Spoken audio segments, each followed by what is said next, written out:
Our evaluator for... Oh, my water glass is empty. One moment.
Alright, I have water. Now, the metacircular evaluator. This is where we left off when I decided that life was better off not working through this book.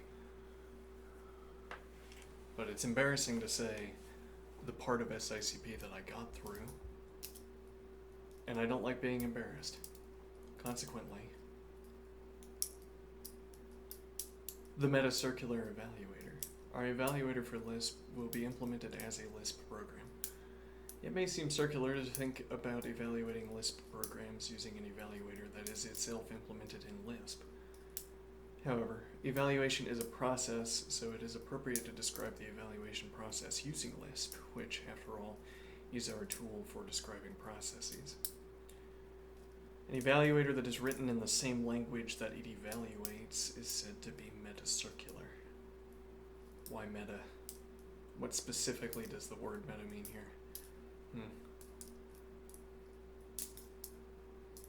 The metacircular evaluator is essentially a scheme formulation of the environment model of evaluation described in section 3.2. Recall that the model has two basic parts. To evaluate a combination, a compound expression other than a special form, evaluate the subexpressions, and then apply the value of the operator subexpression to the values of the operand subexpressions.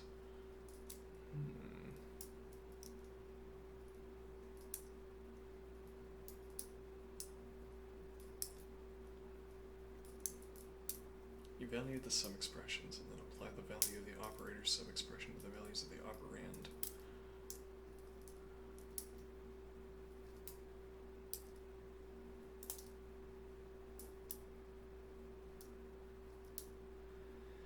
So if I have a combination, I'm going to have a collection of subexpressions. Okay, a collection of subexpressions.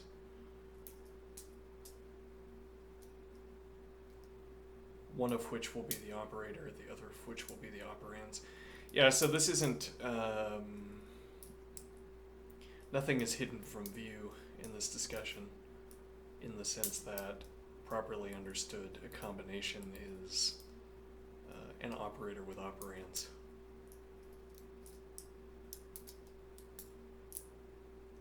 A compound expression other than a special form.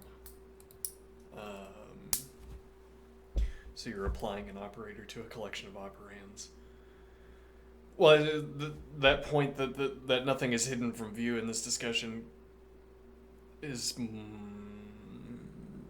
more weighty when we get to talking about the evaluator itself, where the evaluator sifts through a procedure, examining its components, and then the way it parses those components, the way the evaluator parses those components is by asking a series of questions about it. Is it this word?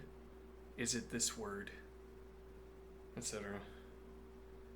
Okay, and then you realize that you can parse scheme code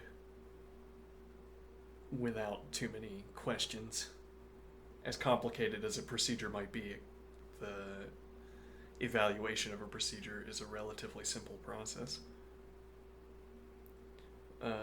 Evaluate the sub-expressions. Okay, and then apply the value of the operator sub-expression to the values of the operand sub-expressions, which cleanly divides the sub-expressions into the operators and the operands. Alright, there won't be more than one operator sub-expression. That's like a grammatical possibility, but it's not a factual possibility. It's not a possibility according to the formalism of scheme. Because if I have a combination, there will be one foremost operator, and then there will be sub-expressions. There could be operator sub-expressions as well. I mean, you have the primary operator, and then you could have secondary operators where... But you would get around to looking at those, you would get the recursive application of this process when you looked at those sub-expressions. Because those operators in turn would accept operands, or there might be zero operands, but those operators in turn would apply to their own operands. And then when you get the value out of that application, when you roll up all those values into sub-expressions, you apply the ultimate operator to them. Okay, sure. To apply a compound procedure to a set of arguments, evaluate the body of the procedure in a new environment.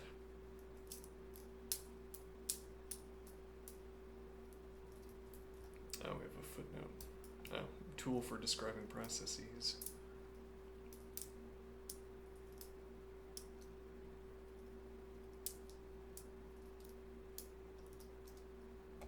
We'll ignore that. Okay, so to apply a compound procedure to a set of arguments, evaluate the body of the procedure in a new environment. To construct this environment, extend the environment part of the procedure object by a frame in which the formal parameters of the procedure are bound to the arguments to which the procedure is applied.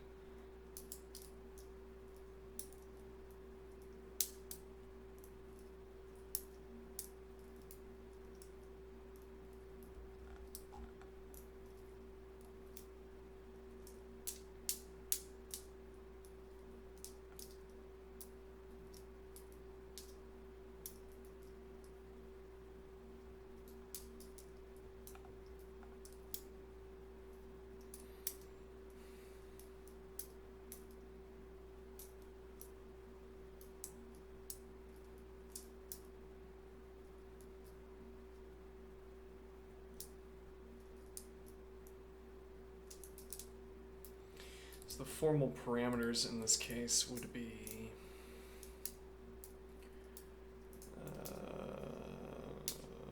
those should be the names of the arguments, effectively. And then the formal parameters of the procedure, the names of those arguments are bound to the arguments themselves, which are supplied. So I call the procedure and I give arguments. Those arguments are bound to formal parameters, to the names. Okay. So, to apply a compound procedure to a set of arguments, evaluate the body of the procedure in a new environment. To construct this environment, extend the environment part of the procedure object by a frame in which the formal parameters of the procedure are bound to the arguments.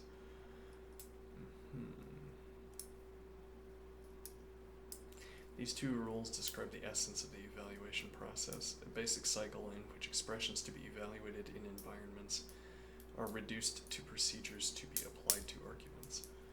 Alright, I want to ask that.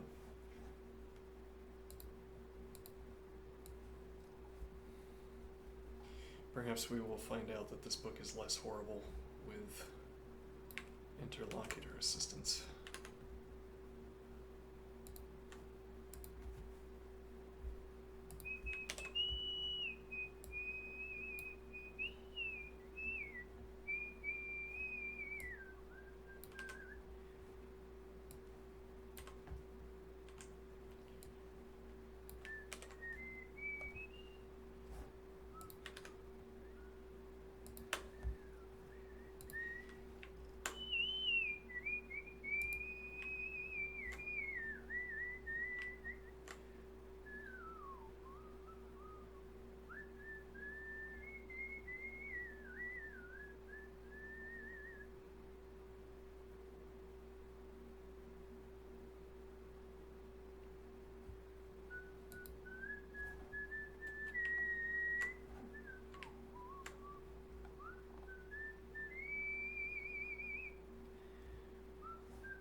feel like there's not nearly enough experimentation with coloring text.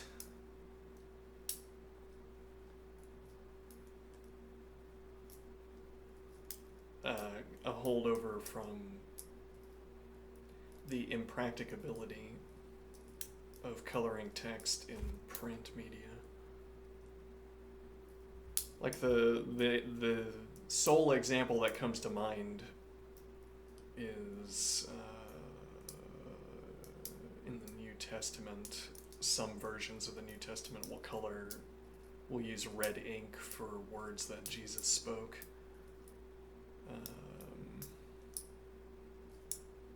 Like that's been the sole innovation in using colored text for however many hundreds of years.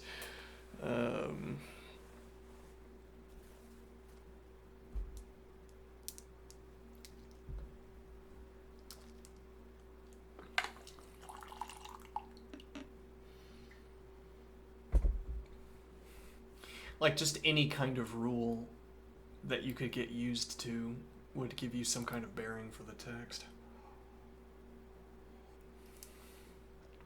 Anyway, this is where the metacircular evaluator begins to unfold its core idea. That the behavior of a Lisp-like language can be defined in terms of itself, using the very constructs it interprets to write its own interpreter. This recursive elegance sets the stage for understanding how environments work, how closures capture variables, why applicative order versus normal order matters, and eventually how to modify or extend an evaluator. Let's anchor our footing. Okay. You'll be introduced to several key features. Eval, expression, environment. The heart of the evaluator takes an expression and an environment, returns the result, handles dispatch. Is it a self-evaluating expression, a variable, a special form? Apply. Define apply procedure arguments. Applies a procedure to a list of evaluated arguments. Differentiates primitive procedures from compound procedures. So this statement ends up being true because some expressions are self-evaluating. Or rather,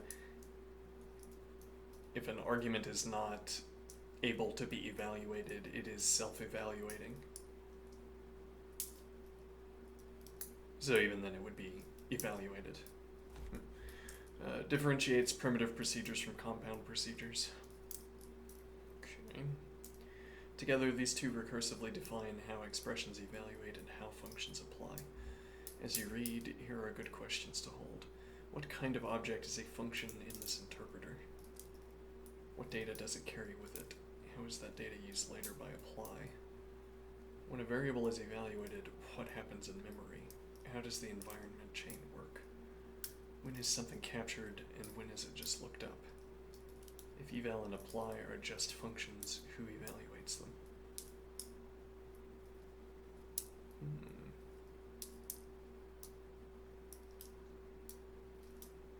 This recursive layering is not just philosophical, it's structural. Okay.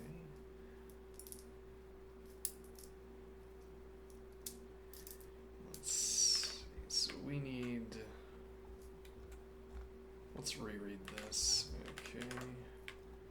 To apply a compound procedure to a set of arguments, evaluate the body of a procedure in a new environment. To construct this environment, extend the environment part of the procedure object by a frame in which the formal parameters of the procedure are bound to the arguments to which the procedure is applied.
I gotta get over the sort of need to be grammatically precise. I need to get over the desire to write well.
No, I did not find the environment. Well, so the environment model, if anything, well, I mean,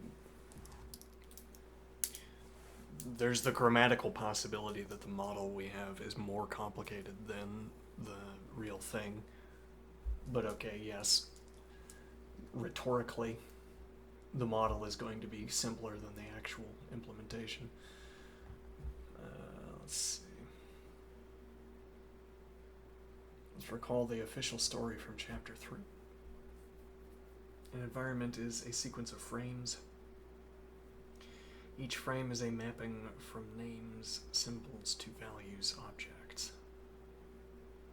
A procedure captures a list of parameters, a body expression, and the environment in which it was created.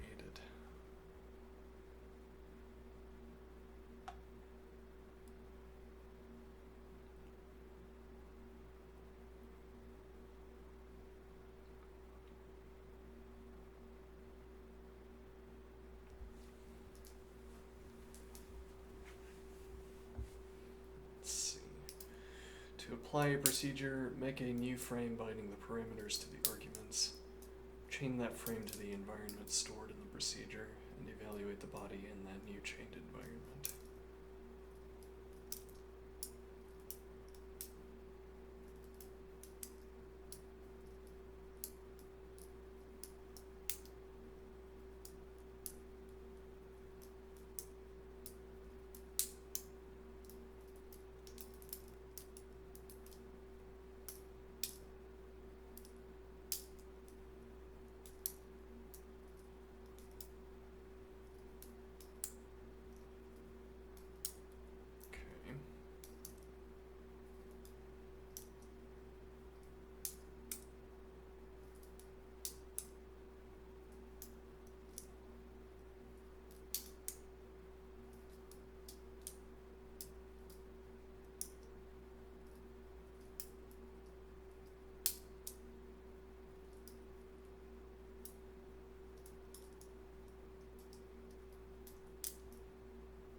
Well, I guess this complicates the question. Does the model, does our interlocutor have my difficulty turned around?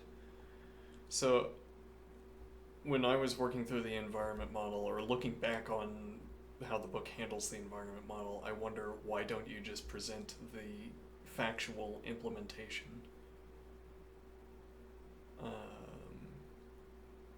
Because, well, it's like,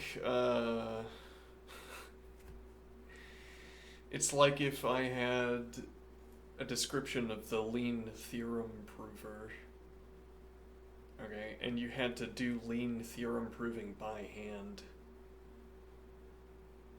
okay, and I didn't give you the theorem prover itself. You have to do it all by hand, and there's no way to check whether you're right. Whereas if you gave me the implementation details for the environment model, I could reason about the question programmatically. I could make something that acts like an environment and work through the details with precision instead of having to draw diagrams. Like the procedures that I could design that allow me to step through the environment model would be better than a diagram that I could draw.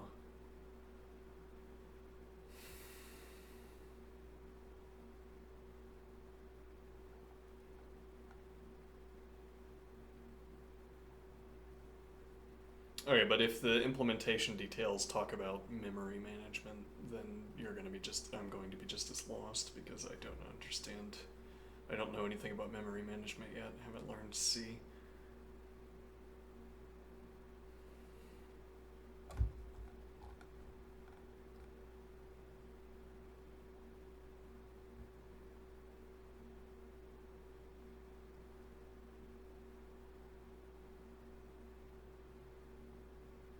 Yeah, though then if we look back at what I said, yeah, that's hints the interpretation makes plenty of sense given what I said.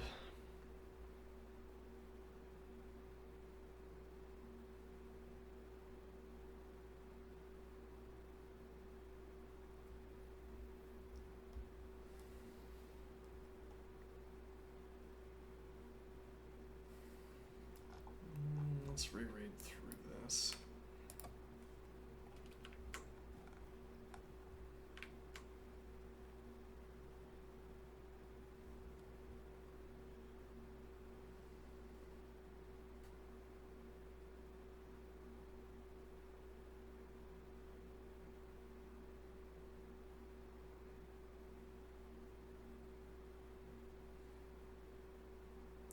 Each frame, so an environment is a sequence of frames.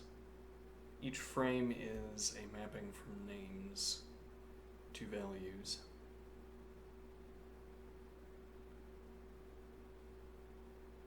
Okay, a procedure captures a list of parameters, a body expression, and the environment in which it was created.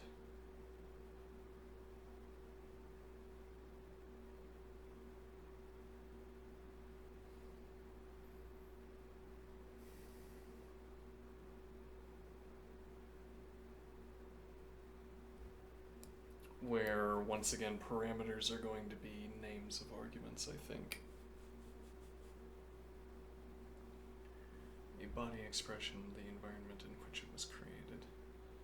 To apply a procedure, make a new frame binding the parameters to the arguments.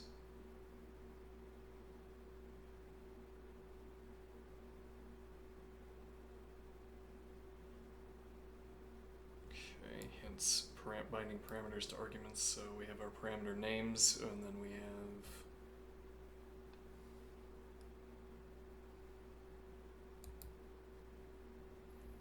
each frame is a mapping from names, symbols, to values, which are objects. Okay. A procedure captures a list of parameters, a body expression, and the environment in which it was created. Okay. To apply a procedure, make a new frame binding the parameters to the arguments. So when I call a procedure, I create a new frame. Okay, where it's like I started the global environment, I look for the procedure name. Okay, let's see what the interlocutor thinks of my characterization.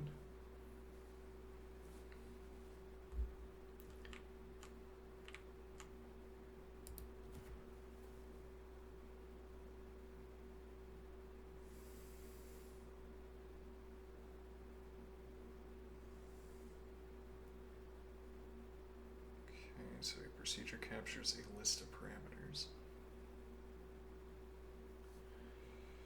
Here is a story that I will tell a story and you can judge its accuracy.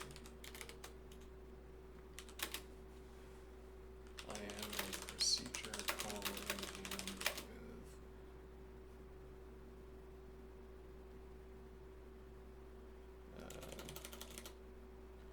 complete with arguments. I look at the name of the procedure.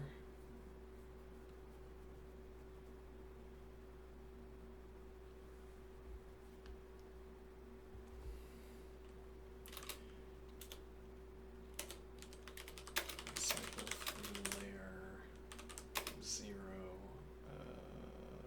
frames looking for one label for that procedure name. I find a layer 0 frame labeled with that procedure name.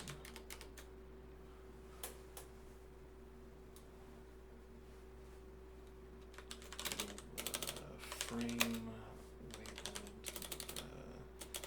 a procedure frame in question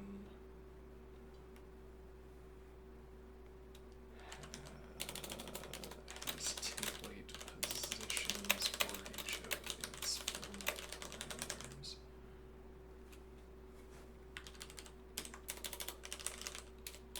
Binds template position.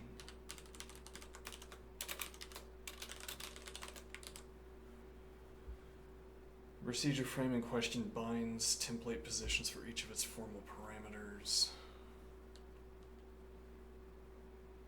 Okay.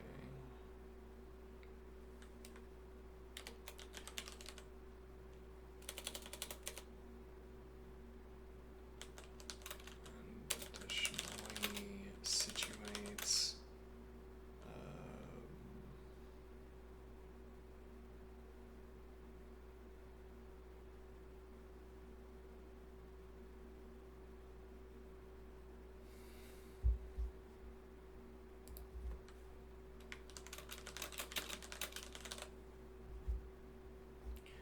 okay, let's see. The procedure frame in question binds template positions for each of its formal parameters and additionally situates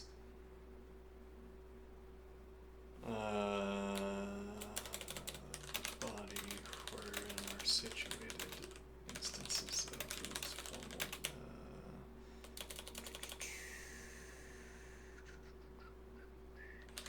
uses of those formal parameters. The procedure frame in question binds template positions for each of its formal parameters and additionally the body wherein are situated the uses of those formal parameters.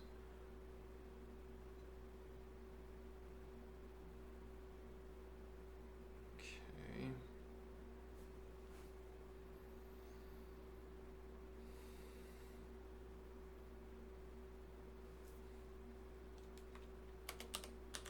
I do not know what it means for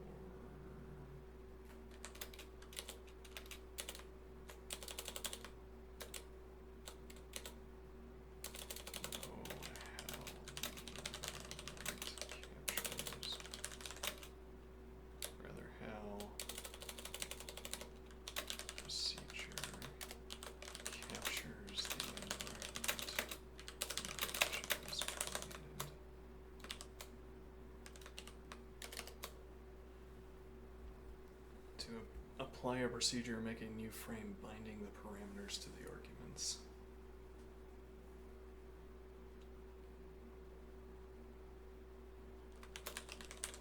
Beneath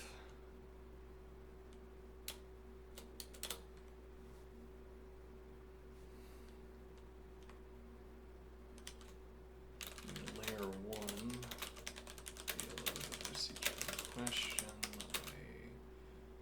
make a new frame where I bind each, I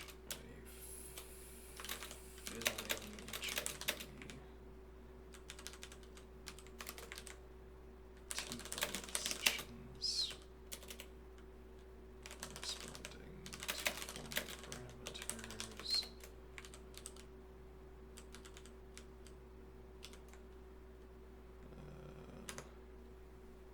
the template positions corresponding to formal parameters. I fill in each of the template positions corresponding to formal parameters with the arguments, arguments to the procedure.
I think this is situating the story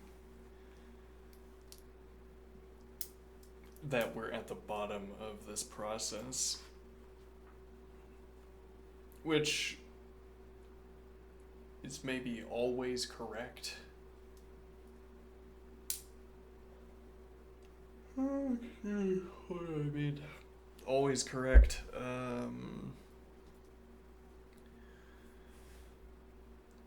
That if I'm at the top, like if I am in the global environment, if I have not yet started unwinding a procedure call, then I am at the bottom of the process of unwinding a procedure call, the current bottom.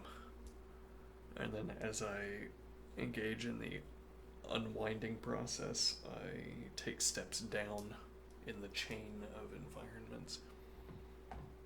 Now, if I am at the bottom of the chain of environments and I have to look up procedure, I have to walk up the environment chain to find a frame binding the procedure name to a value.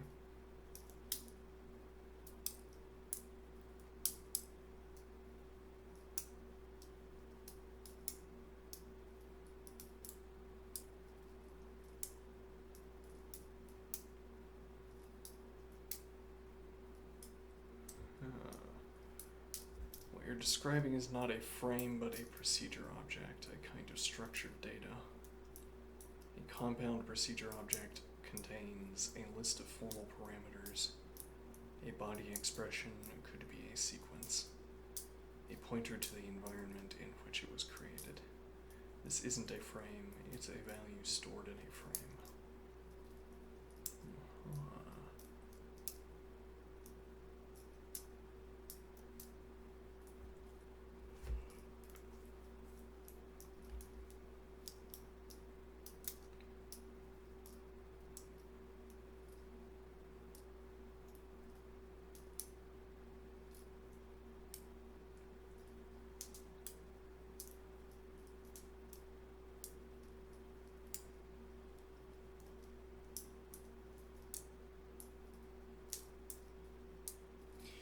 The variable lookup yields a compound procedure, which includes its parameters, body, and a pointer to the environment in which it was defined.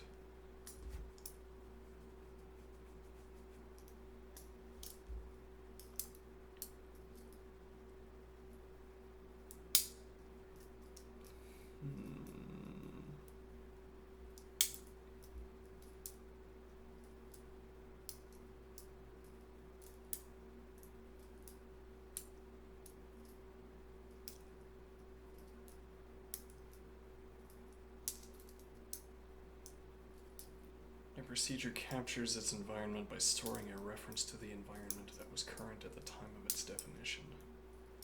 Okay, so define make adder in lambda x plus x in.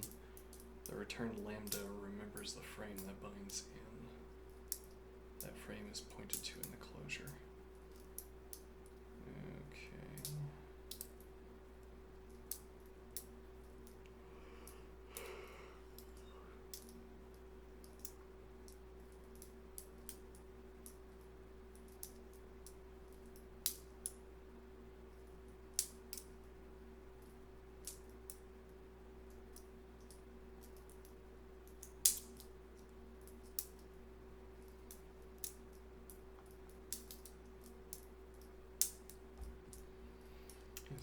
In general, if I say corresponding to, I probably could replace.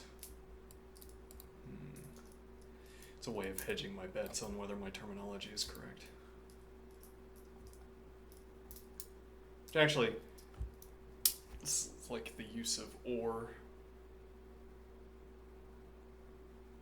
the contentious or that we've discussed in the past. A kind of logical trick where you can, with every statement, assume that there is attached to it a contentious or actually, I guess, assume attached to each of my or statements, or each, hold on. Every time I talk about this contentious possibility, this contentious proposition, I'm carrying along with the contentious proposition a less contentious proposition, ORed on. So when I say contentious proposition, I'm saying contentious proposition or less contentious proposition. And if by the time I get to the end of the argument I never had to drop back to the less contentious position, then I get to keep the contentious position, I suppose.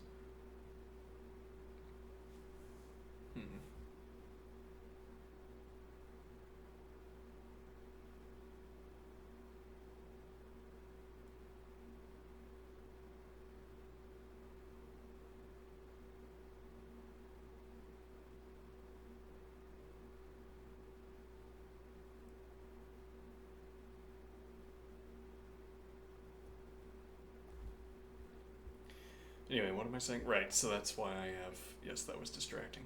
When I say corresponding to formal parameters, this is like the contentious or. I didn't know if this was the right terminology. Whereas I could always say template positions because it's non-technical. It doesn't commit me to word usage because nobody else is using that word, as it were. Let's see. So, terminology, layer 1 might be better called a new frame that extends the procedure's environment. Okay, and template positions equal formal parameters. So I went from layer 0 to layer 1 in my example. That could be layer n to layer n plus 1. But then there's the follow-up observation that we might not want to think about this in terms of layers at all. A new frame that extends the procedure's environment, but we might not want to think about that extension as going down in layers. Increasing in layers, whatever. Construct a new frame mapping the procedure's parameters to the argument values. Now I do not know what we reference by chaining the frame to the environment stored in the procedure. Okay. This is the second crux, and here's the key. When we say chain the new frame to the environment stored in the procedure, we mean set the enclosing environment pointer of the new frame to point at the procedure's saved environment.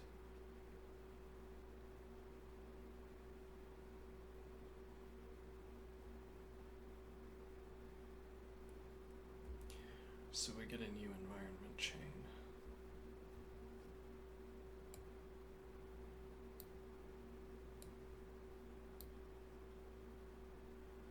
And this I would invert.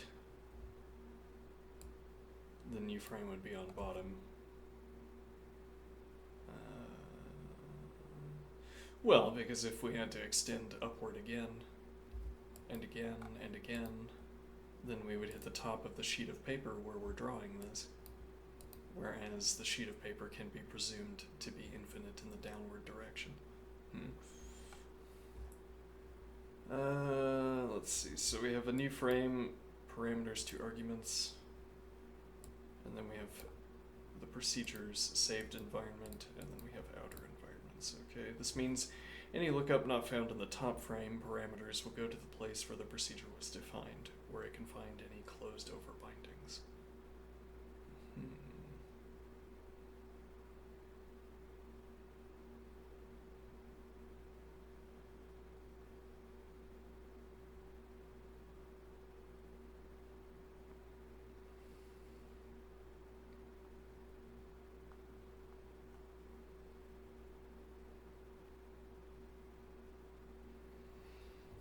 Rephrase your story with these tuned terms. I begin with a procedure call expression and evaluate its operator position, a name. Okay.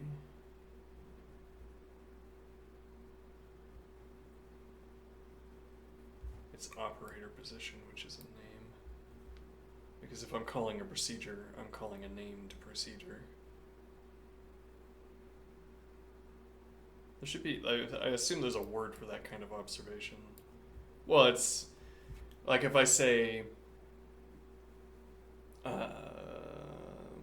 P then Q, and then I have another expression that is P and R, then I also have P and Q and R. Because anywhere where I have P, I can... Well, I guess I'd have to have P then Q and P and R. Then I also have P then Q and P and Q and R. Anyway, I begin with a procedure call expression and evaluate its operator position, which is a name. I look up that name in the current environment, walking up the chain of frames until I find a binding. The binding yields a compound procedure, an object containing its formal parameters. I begin with a procedure. I look up that name in the current environment, walking up the chain of frames until I find a binding. The binding yields a compound procedure, an object containing its formal parameters, its body, and a reference to the environment in which it was defined.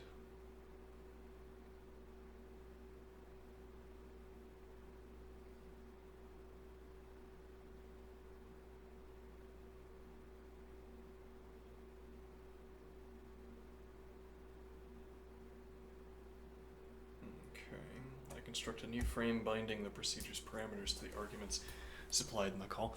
And we have to do this binding because if I call the procedure again, we will create another sort of sideways frame. Yeah, and that would be why we wouldn't want to layer up and down a call to a procedure. Well, so I could elaborate a procedure, and then I would be referencing variables bound in higher up in the chain or earlier in the chain of frames. I could be referencing variables defined earlier in the chain of frames, but if I'm calling the procedure with a current collection of arguments instead of elaborating the procedure, then it's sideways. Or it makes sense to think about it as sideways, because I could repeatedly call the procedure with different arguments, and on each occasion we would set up a new frame on the same level as any other frame we set up to contain those arguments.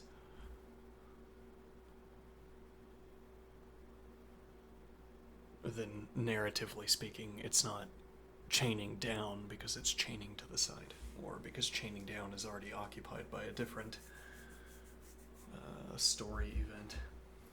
I chain this new frame to the saved environment from the procedure, forming a new environment chain. I then evaluate the procedure's body within this extended environment. Okay.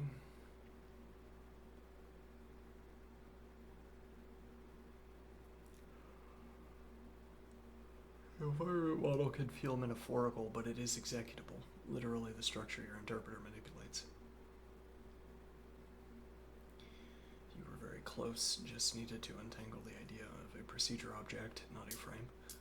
A frame built at application time, and an environment pointer that gives lexical scope to its power. Rather, that gives lexical scope its power.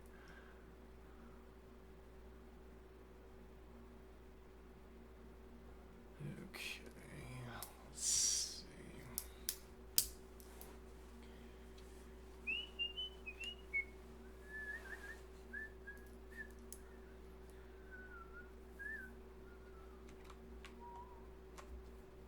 What time is it?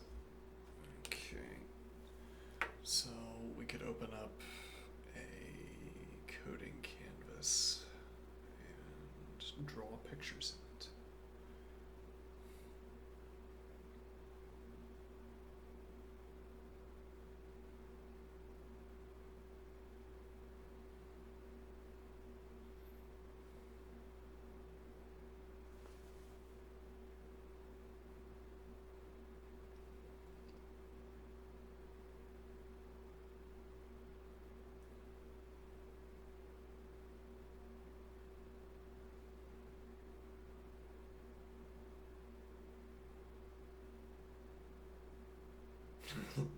I'm already tired. This infernal book.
Alright, so let's do...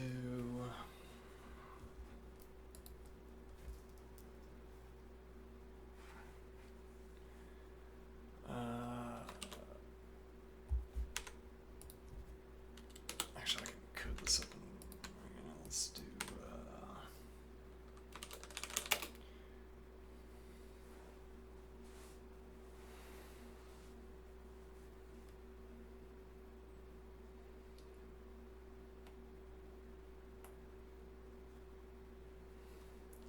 define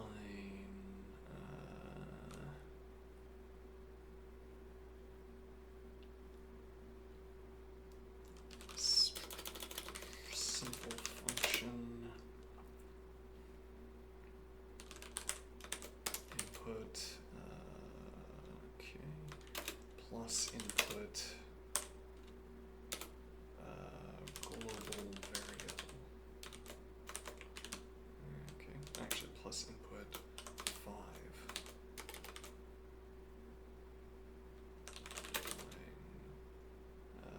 Intermediate. Let's see. Define self-contained. Define global reference input. Define global variable 5, 6. Plus input global variable. Okay. Define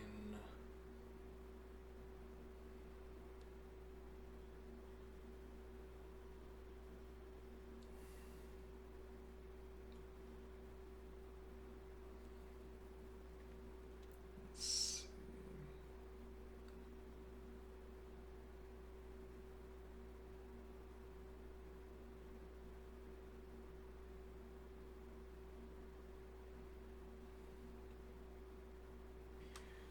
So we want an example where define pass function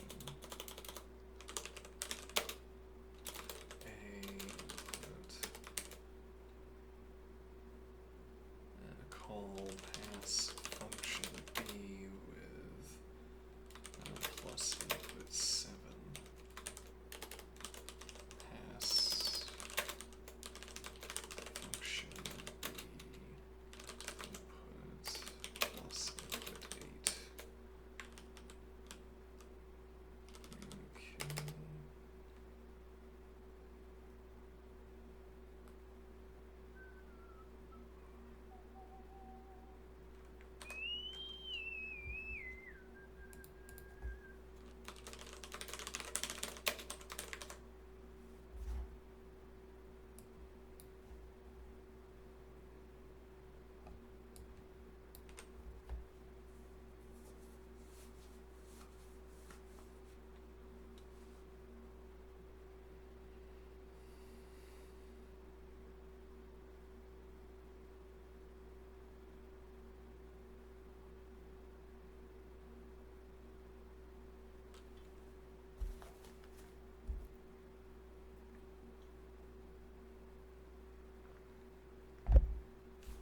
Actually, we don't break up this period with exercising, which makes it a little bit more onerous.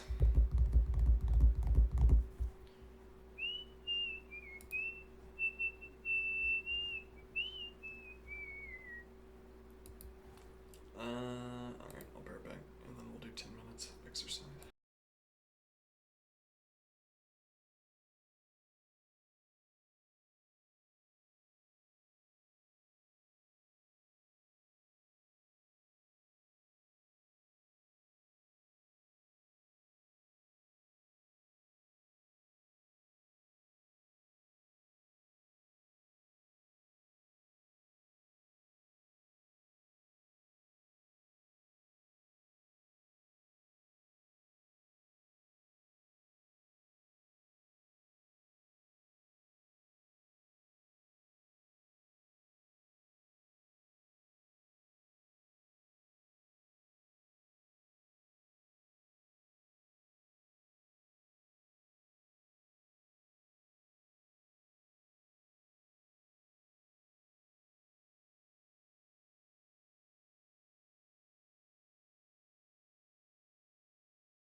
Okay. No, not okay. One moment.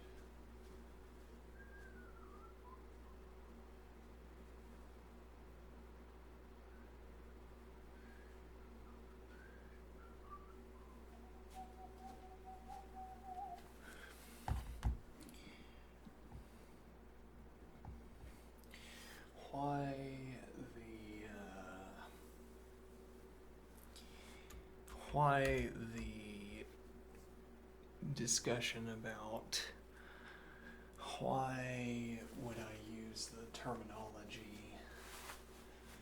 Why would I frame a discussion about playing a first-person point-and-click adventure in terms of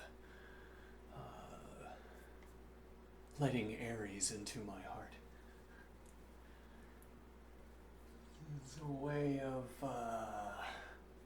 making us both unsure where I'm going with my discussion, I am thinking.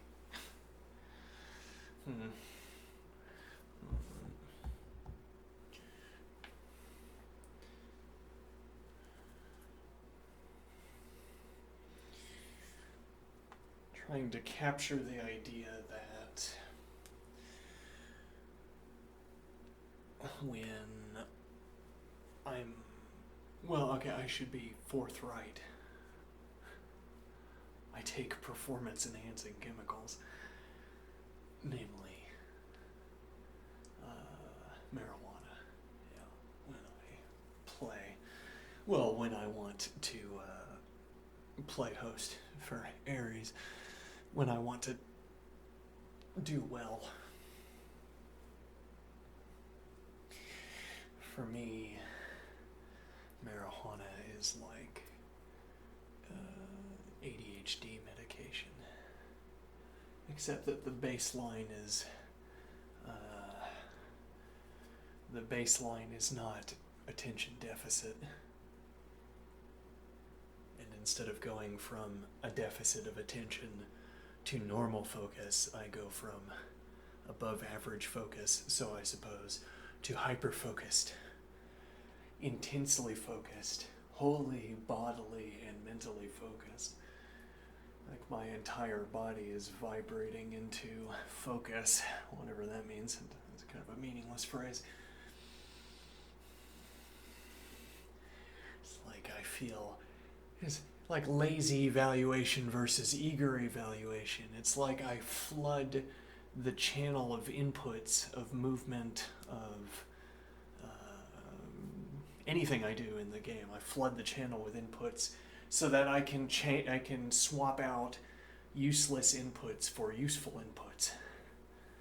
Okay, whereas under normal conditions, I don't have enough focus to flood the channel with useless inputs, so I can't subsequently replace them.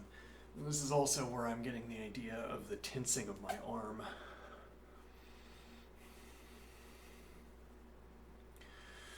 The tensing of my arm, where I'm saying when I am focused, my upper body is more fully engaged.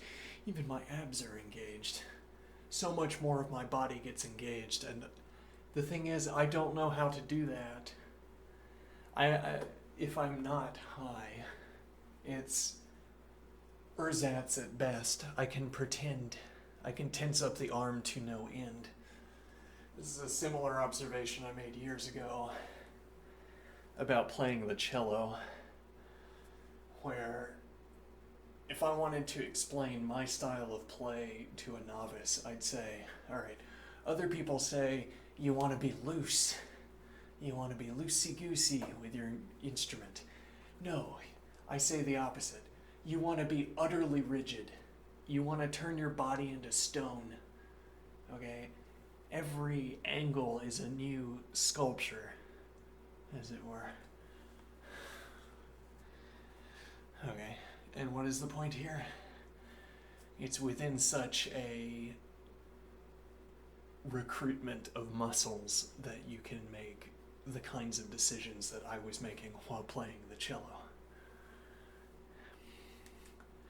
Okay. You create a field, like a coordinate system, as it were. Yes, but this sounds like something I'm thinking about and trying to do, as opposed to merely a description of what I observed happening.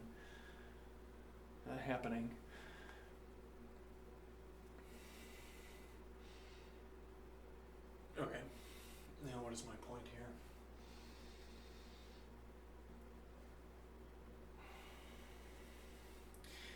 Now, one point here is that, again, I don't know how to... such a tensing of my body, such a recruitment of my muscles does not strike me when I am not high.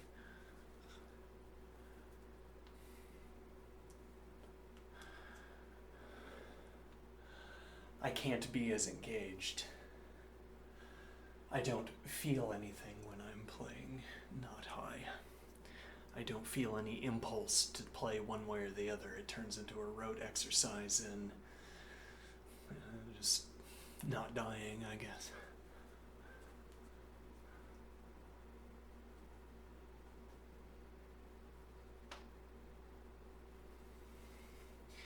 The most striking examples, I am thinking,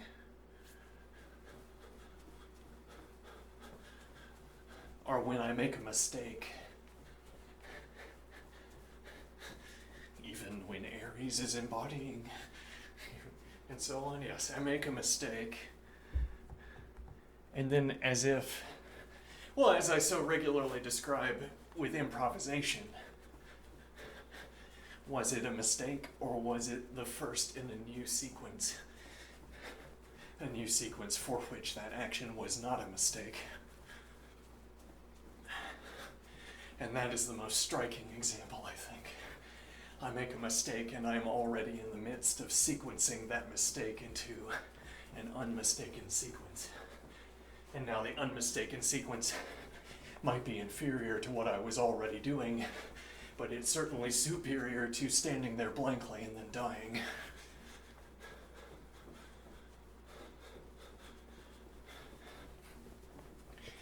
And now, so why do I talk about... why would I come up with a phrase like the indwelling of Ares? I want the grammar of my discussion to sound like saying, I don't know what I'm doing, or rather, I can't describe what I'm doing. And supposing you could describe what I'm doing to me, it wouldn't be of any use to me if Ares was not in me.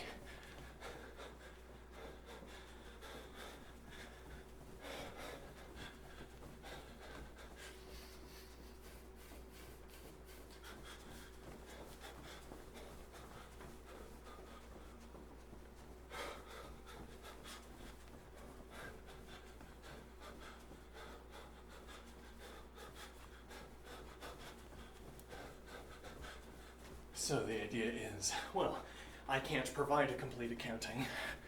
I could analyze what I'm doing and talk about why what I did is good. I mean, if I took a video of my gameplay, I could think through, in slow motion as it were, and provide an accounting for all of the decisions.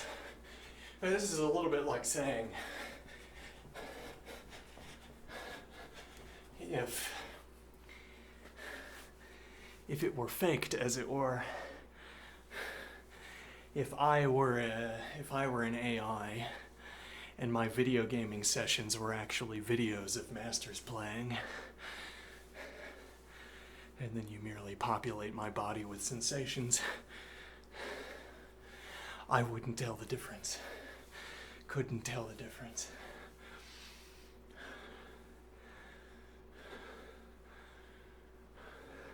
Though isn't that the same thing here? I mean, I'm doing these squats. If you had a video of someone doing these squats, and then you imbued my body with the same sensations as what would be had by that person, you sort of populate the state of my body with the sensations, or the sources of sensations that such a person would feel, I wouldn't be able to tell the difference. I would be on a rail, on track, watching a video play out, and I wouldn't be able to tell the difference. Which is not a new observation. It's roughly the same as the simulation observations we've been playing around with recently. But it's more critical, more pointy in this case, where when I am high and winning, I couldn't account for all the decisions I'm making. I feel the decisions I'm making. I feel their urgency and their requirement, and then I perform them. I respond to senses of urgency. As opposed to making decisions, I do not sit there and think in my head about what I should be doing. It immediately strikes me that something has to be done. And then I do it, and then I win. And somehow those decisions keep being correct up to the point where I lose it.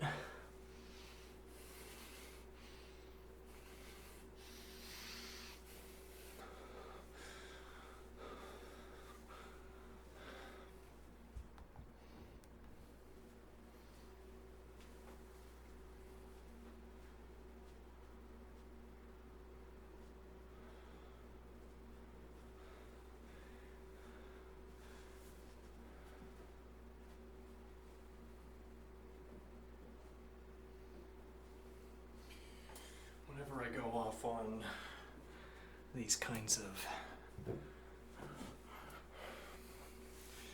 metaphorical accountings, I have to imagine someone who is less adroit with language than I am. That might be a bad use of language. Adroit, is that good word choice here?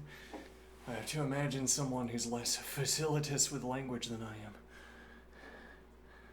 who is less attuned to metaphor.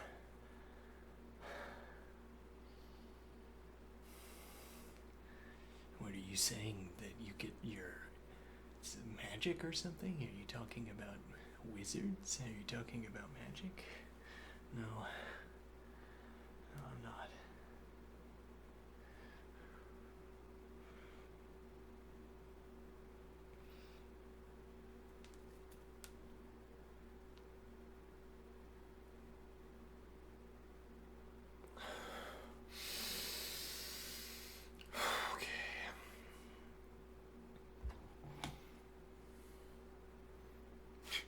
It's still not clear what I am talking about, but anyway.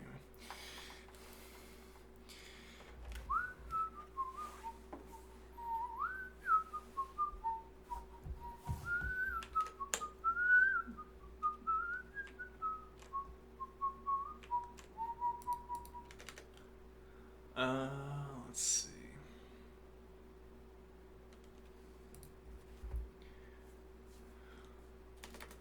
So here we're going to have global environment.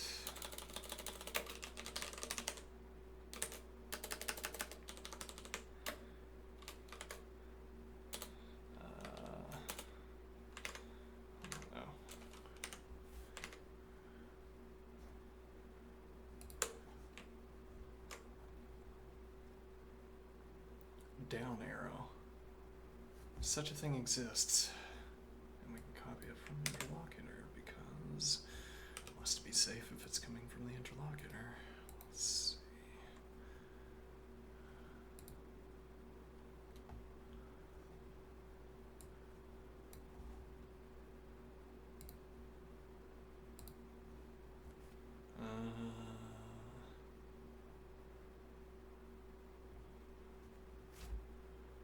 Let's see, I have...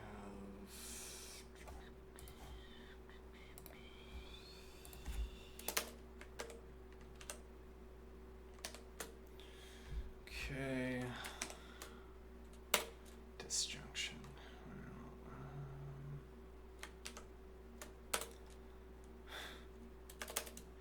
Down, below...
global environment. Okay.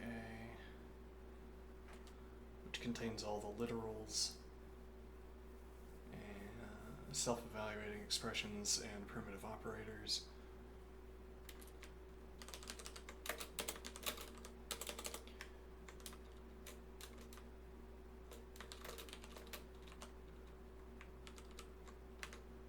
Right now, frame,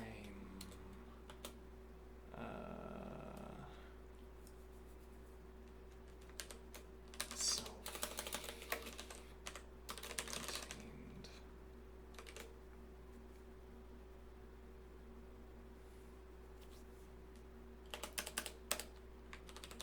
Okay.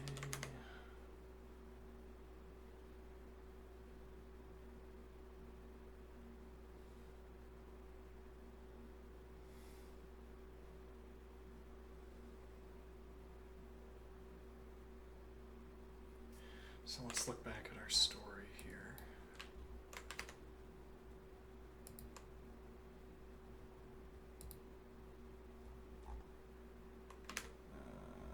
Let's see.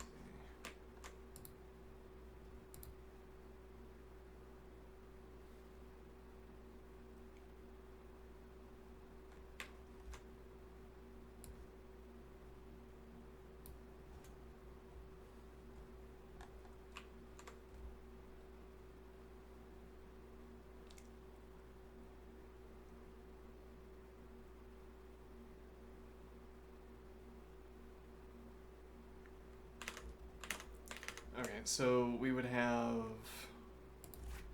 +5 and self-contained. Okay.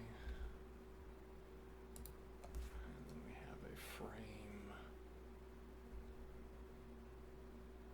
self-contained.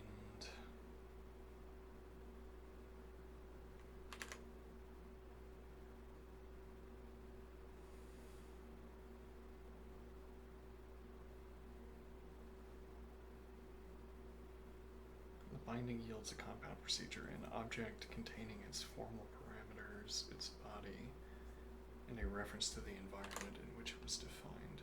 Okay, so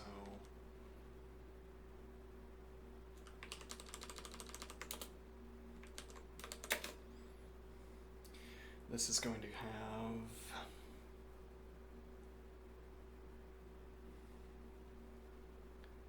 input lambda input. Now that's let me think here.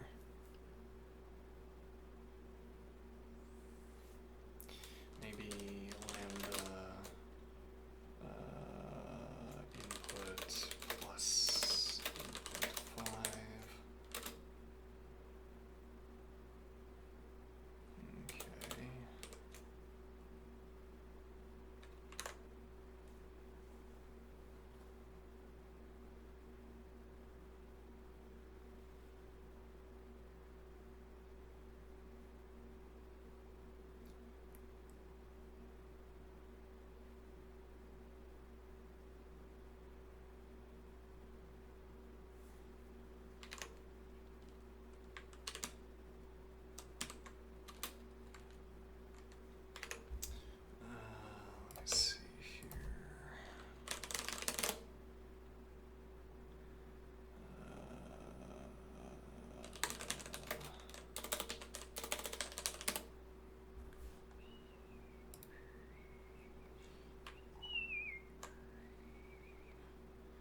Actually, yeah, we could do that with brackets.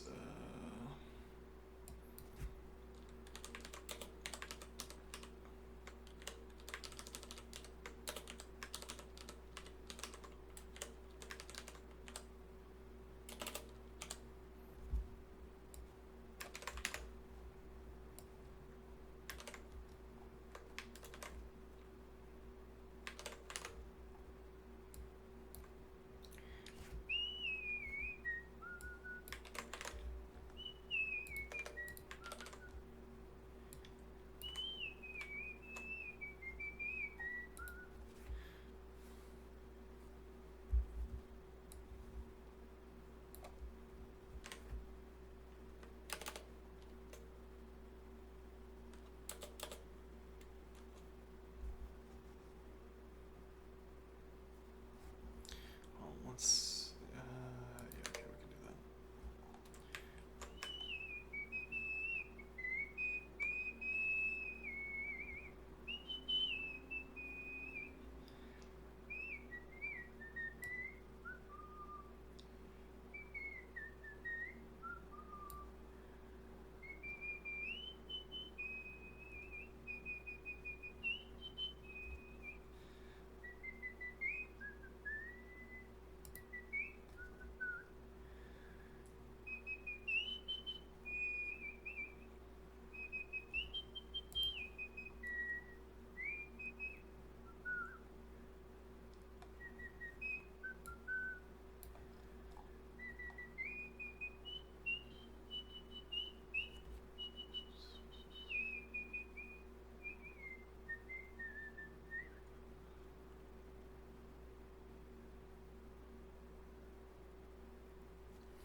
Alright, let's see what our interlocutor has given us.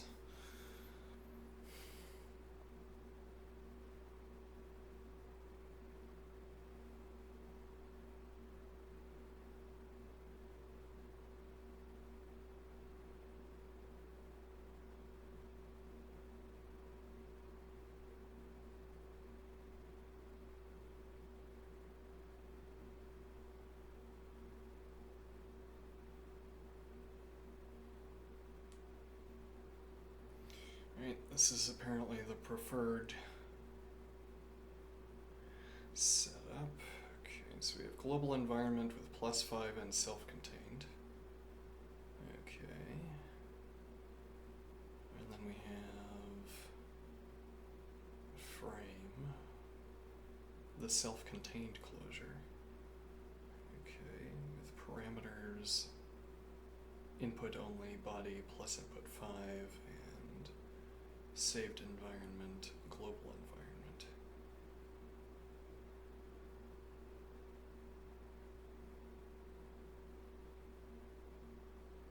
Then we have the call site frame, binds input to in, which is the actual argument, and then parent closures environment, saved environment, where parent means where this was defined.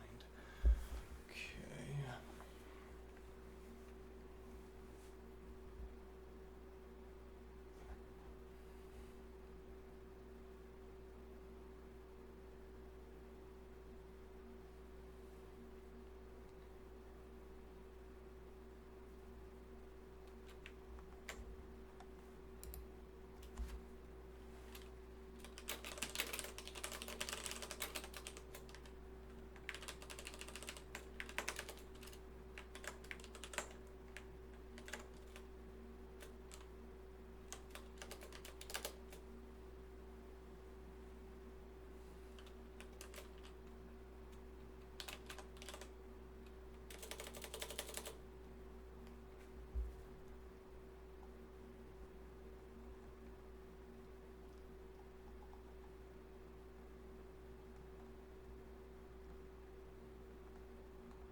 that's our time for the day, for today.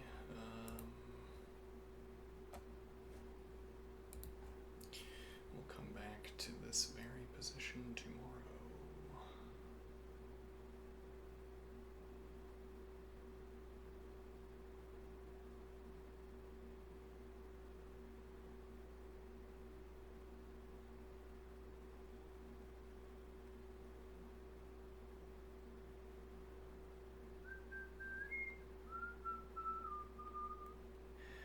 I think we're going to go back to doing axiomatic set theory.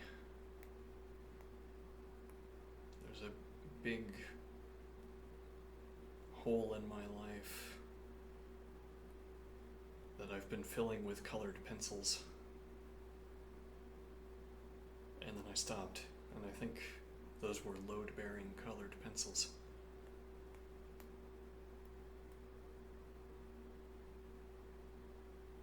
It's gonna slow down. Well, yeah, because once we get to the point where I can set up an axiom structure in Lean and start proving theorems, we're going to want. Well, I assume that's going to go faster because we can look at the theorems I've written down. I'm not sure how good of guides those theorems are, but supposing we can merely faithfully adhere to the theorems as they are presented in the notebooks, then it should be faster because we don't have to do the thinking. We also don't have to do the writing. It should be faster to use tactic applications, I imagine. Yeah, because we don't have to rewrite the entire expression. Every time we apply a tactic in the notebooks, we have to rewrite much of the expression. We can save portions of the expression, but we have to rewrite much of the expression.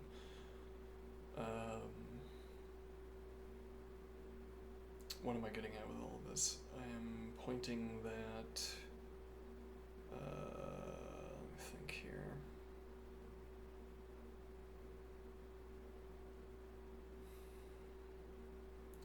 That we can catch up to our position in the book even if we keep moving forward in the book.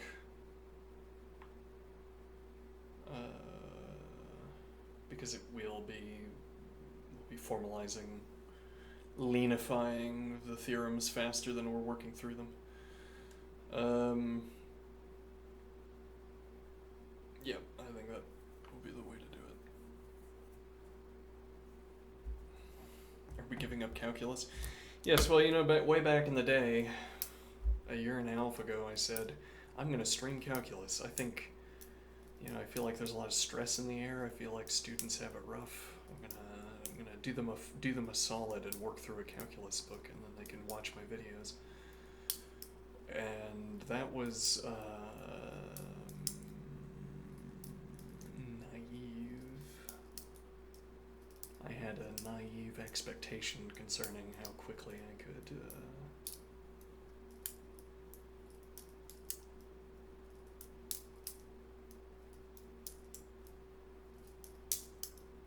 I'd catch back up. Yes, and now, I don't know, I keep trying to start up a calculus book.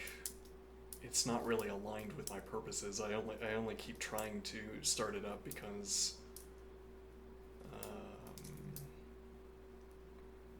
working through calculus thence to analysis is a routing for a math education.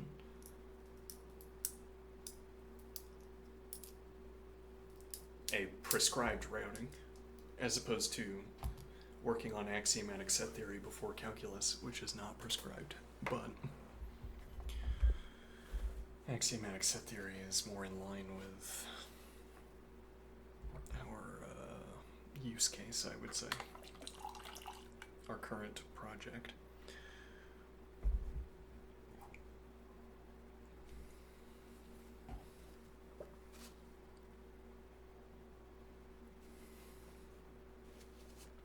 All right, I'll be right back.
Okay, chats.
How would you go about discerning whether I was actually whistling that or if that was added in post?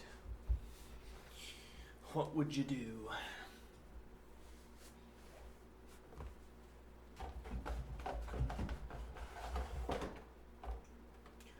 Non-alcoholic beer, by the way.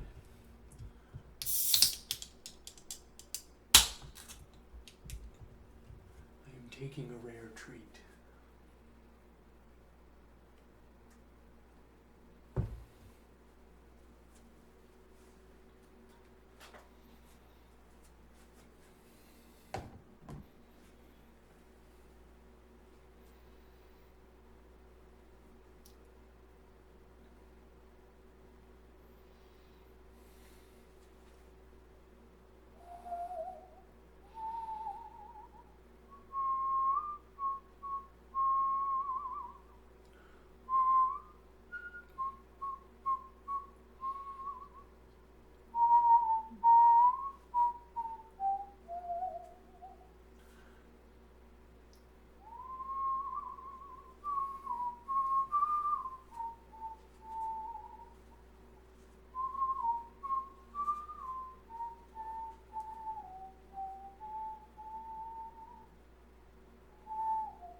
Marijuana habit that I have mentioned.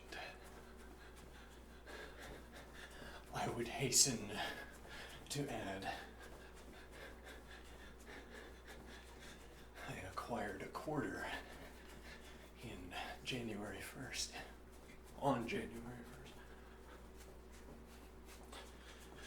I have yet to burn through this stockpile. It is expected to last, into July at least. And it is not for saving it for special occasions either.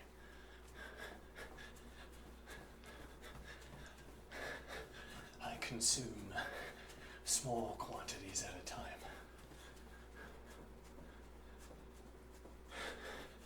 yet for all that, I still get the effect.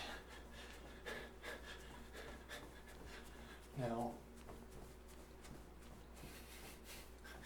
the question strikes me here with my 6-pack of non-alcoholic beer. Have I completely ruled out? You should all bear in mind that the correct and true ethical threshold is just immediately below whatever I insist on. Whatever I impose on my own life, that is is just above minimum. Anyone who is worse than me in any regard.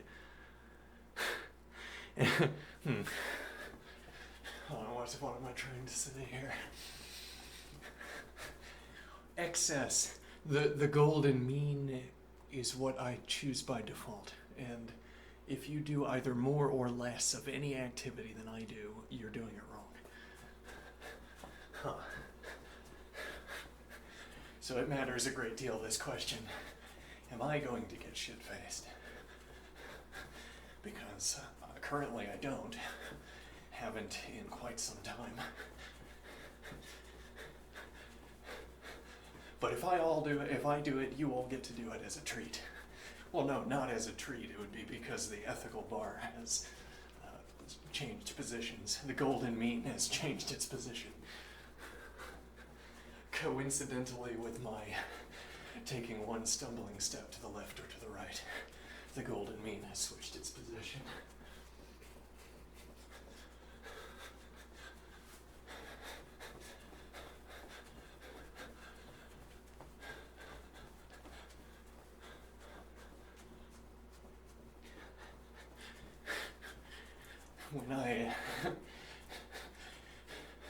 When I have most strongly felt the indwelling of Ares, it was when I was at my least coherent.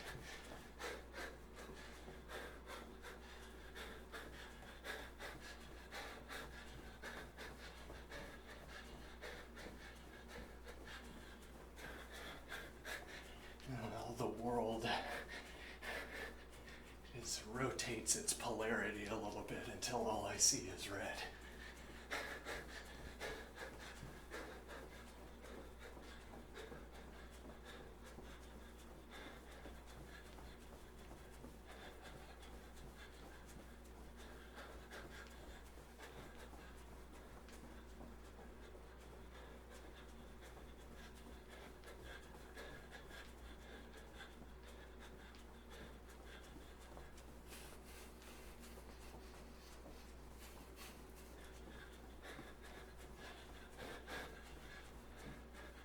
So if I really wanted to feel that way again, feel the way it felt again, I would need to drink a considerable amount, I am thinking. And much else besides.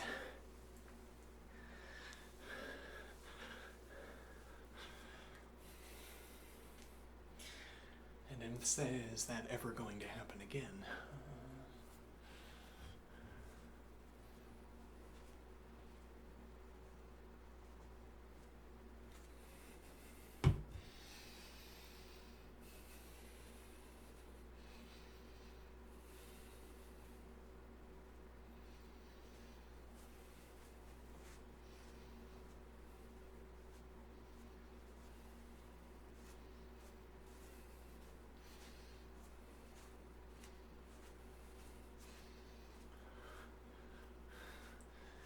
Doing that thing you're doing. One thing I'm doing. Which of the things that I'm currently doing are you wondering about?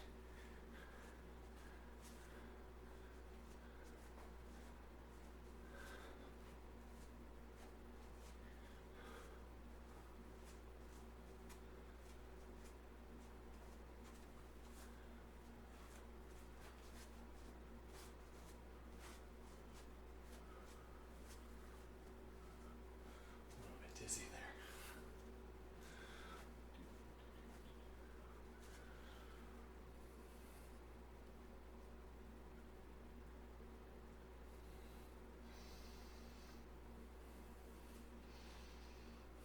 this serves as its own explanation.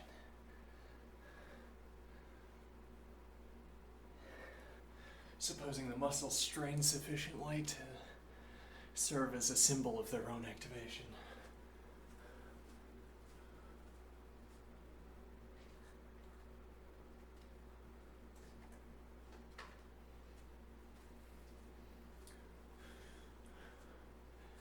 Muscles activating sufficiently, keep my hair unbound for a moment, to serve as a symbol of their own activation.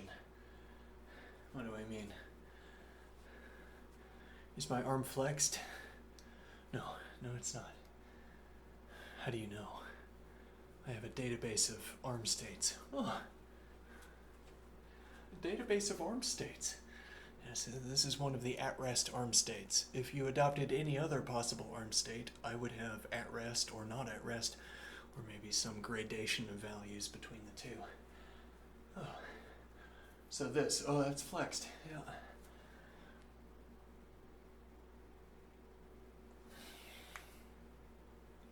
Now one wonders, according to what standard for flexing?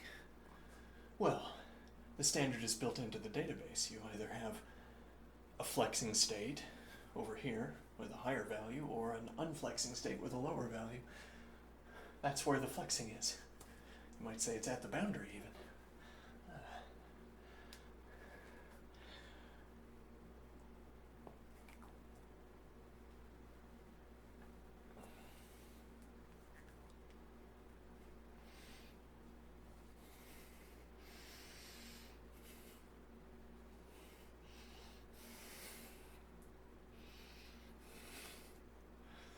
Truly a gamer's exercise. Does your arm feel heavy after hours of aiming? Does your arm feel heavy after a few minutes of doing this?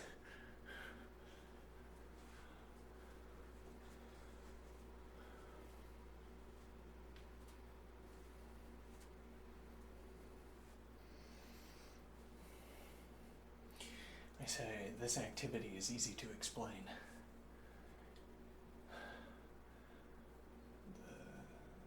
The sign of the activity is a symbol for itself.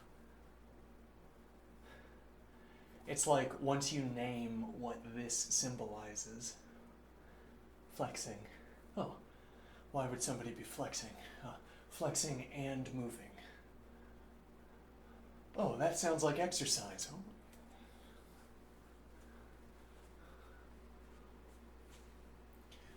Once you just choose the right name, the right description, then the remainder of the description simply falls out, as it were. Once you call this flexing, you could hardly call the remainder of the activity anything but exercising. But the point here is that this eases the grammatical progression. I say, I find it difficult to explain why I would do this.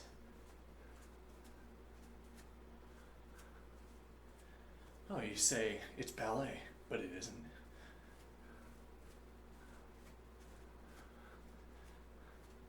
Ballet is a technical lineage, and I am not a member of that technical lineage. This is not ballet.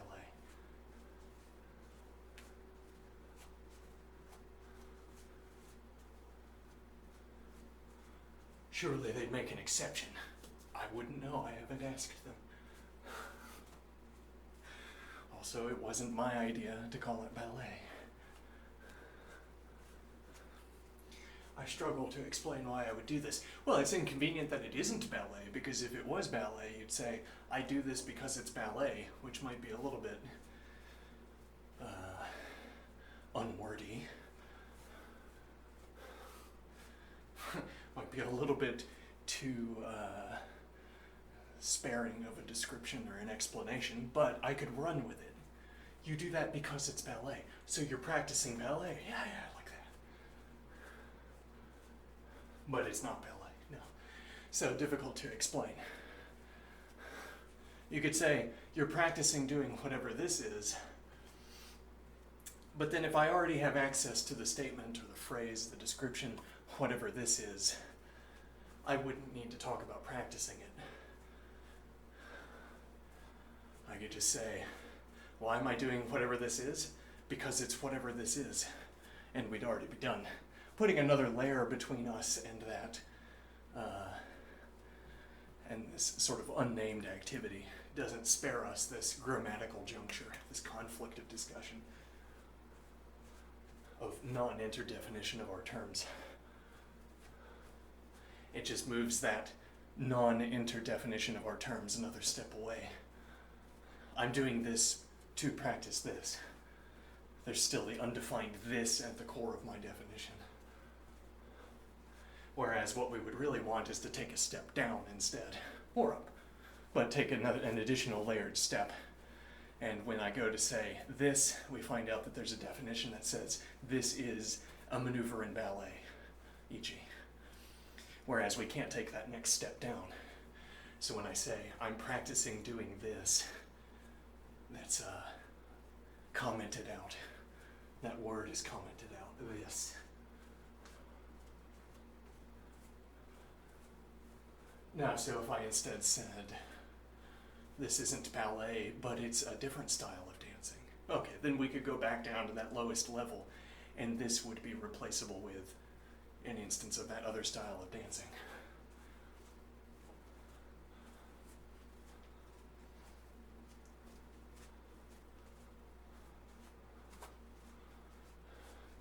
But even a ballerina would have the same ballerina. Even a ballet artist would have the same sort of difficult rhetorical juncture. So let's suppose it is ballet. Okay, why am I doing these ballet moves? Why am I not doing some other ballet move? Some other ballet sequence? And well, if I had a choreography at the bottom, I could say, these moves are elements of that choreography. I am satisfying the requirement to practice the choreography.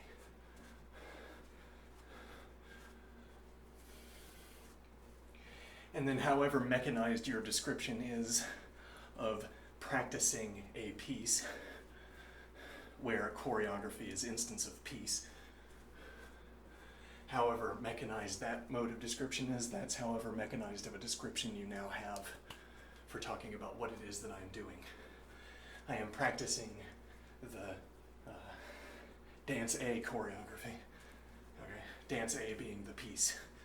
Okay, so now whatever you mean by practicing a piece, having practiced a piece, the practice of a piece, I am exhibiting it. And now in our shared grammar, we have this idea of insufficient practice of a piece, for instance, and we're crossing that gap towards sufficient practice of a piece. And so long as, notice here that so long as we stay within these narrowly circumscribed corridors of language, we limit the number of terms we can possibly beggar the question of.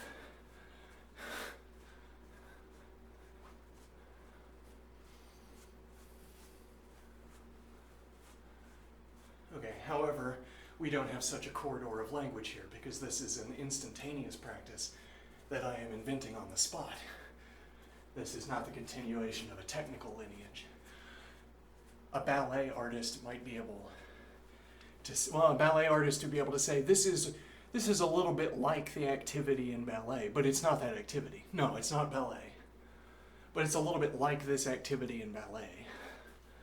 Okay, and that would get us closer, I guess, whatever closer means here, to what I'm doing, as opposed to someone who said, that's like having a seizure. That doesn't get us very close to this activity. They're not so similar.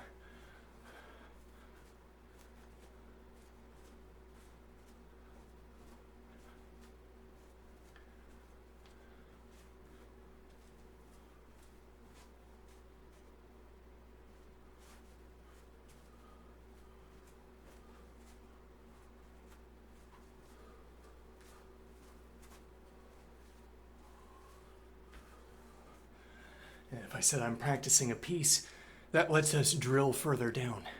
What do I mean? Together we could drill just a little bit further down. I say, you ask me, why did you do that? I say, oh, that? Yes, why did you do that? Yeah, why did I do that? Oh, because practicing the piece required me to do that. And now we have a further embellishment of our thatting when I use the word that, which is previously commented out. It's like we got to uncomment it out. We got to give it a readable label. One layer down, the label is illegible. But here, the label is legible. This is what was required by the piece. And why I am doing it is to practice the piece. Where doing this, exhibiting an instance of this, is practice of a piece.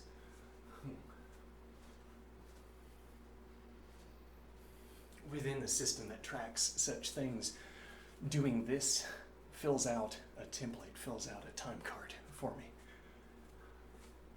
You could have a computer watching me and tracking my footsteps and saying, this footstep has to happen 1,200 times over the next several hours.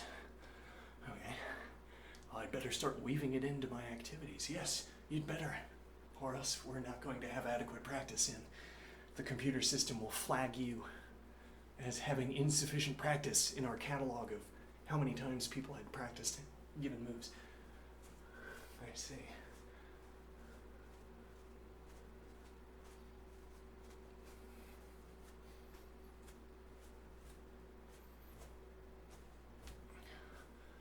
That's an interesting case. Identifying unstable equilibria. Why would you call it an equilibrium if it was unstable? I'm thinking of pushing myself forward and then falling back.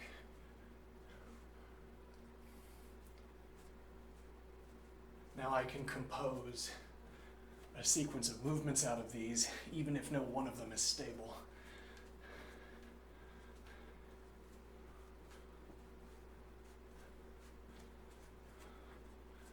Could be that I wouldn't be able, like it could be there's nowhere in this activity I could stop.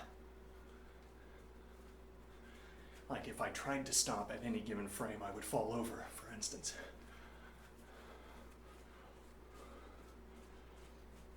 Could be you could construct such, I imagine, if nothing else. And what is the idea? Well, it's stable for the entire action. It's stable up to any stopping point.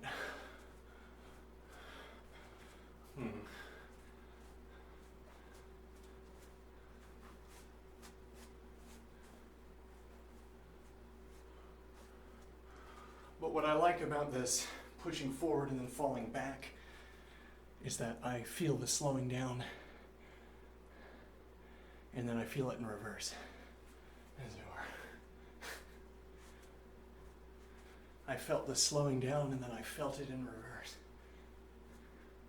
But just it, yes? As in, not in all cases do we think that a positive value and its negation are sort of functionally interrelated. What do I mean?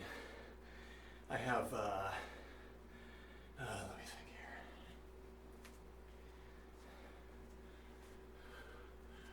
I'm trying to get at the idea that whatever particulars there are in accounting for the physics of this forward lurching, when I lock the body and let myself fall back, at least many of the same factors, many of the same physical factors are in play in informing this action. Going forward, it's my body. Going backward, it's my body. And well, I'm well acquainted with my own body.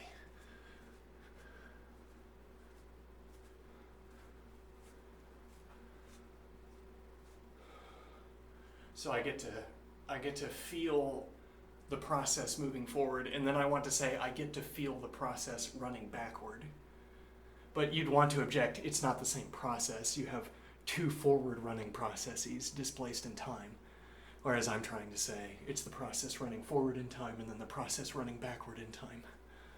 In a way, analogistically, analogically.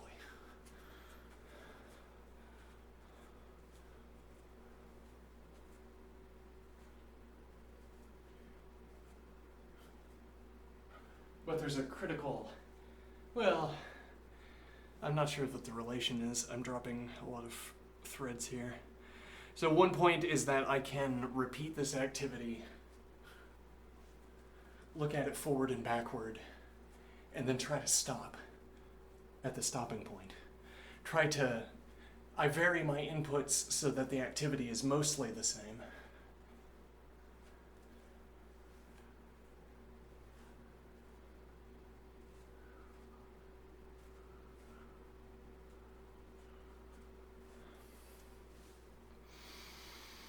Let me think here. But I vary my input value.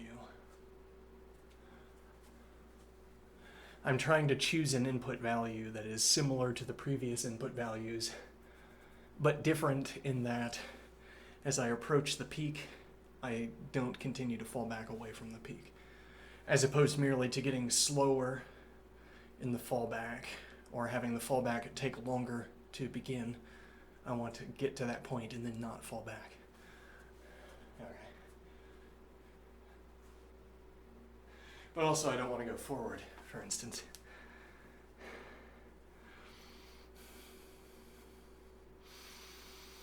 Now what idea am I getting out of this?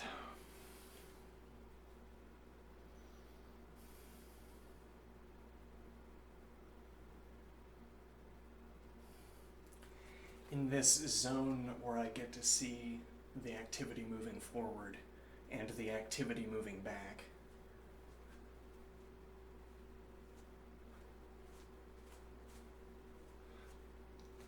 I can think carefully about timing. I have built-in timers. I have the stopping point, I have the falling back point, I have the slowing down into the stopping point, and then the speeding up away from the stopping point.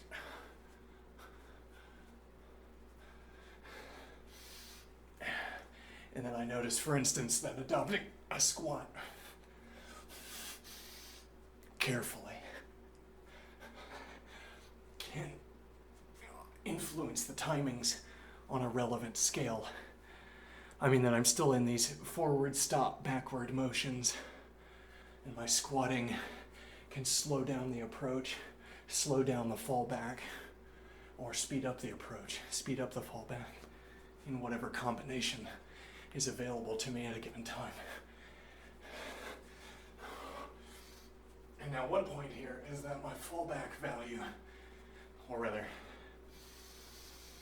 let me see. Right, like if I stop and I'm slowly falling over the balance point, and then I'm going to catch myself with my other foot. Okay, but that also means that I get to choose a value for forward angle that I'll have before I initiate the next step.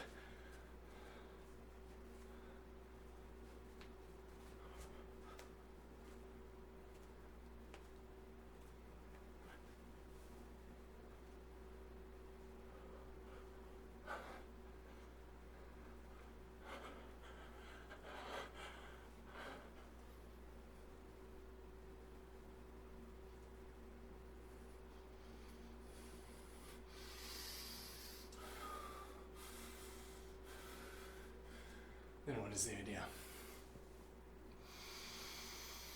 The idea is that there's a quantity I control, this additional quantity I control, an accumulating quantity. If I stop myself at the apex and then I freeze, I'm going to fall in some direction or other, backward, forward, even left or right.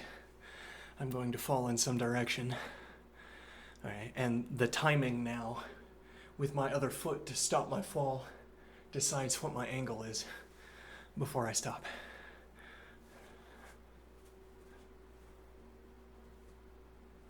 Okay, which in turn sets up my next initial position heading into one of these actions. So choosing my squat value is also choosing the angle of my body, which is in turn choosing the angle of my feet, which is in turn changing the import of a squat value in upcoming states. Like I'm deciding a parameter to a function by delaying these actions.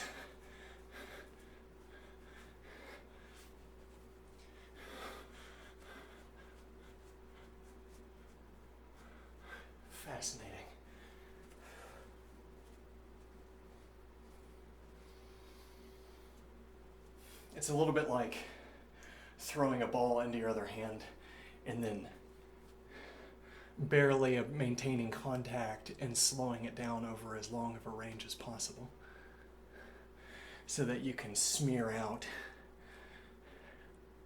the slowing down process and get a good look at it.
There's always a fallback, which is like if you're improvising and you miss a note, a fallback is always to do something really technical.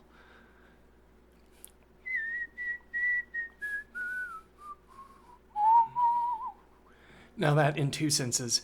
If you do something really technical, people will forget that you just made a mistake, or they'll think that mistake was a lead-in to the technical maneuver. Okay, but the other point being that the technical maneuver can retroactively justify what constituted a mistake by repeating it, for instance, or by picking apart the attack on the note, picking it apart as if it were a layered predicate object. I say that mistake was the first in a gradient. That mistake had this predicate. It was too brushy. All right, now 5 upcoming notes will also be too brushy, and then none of them will be too brushy.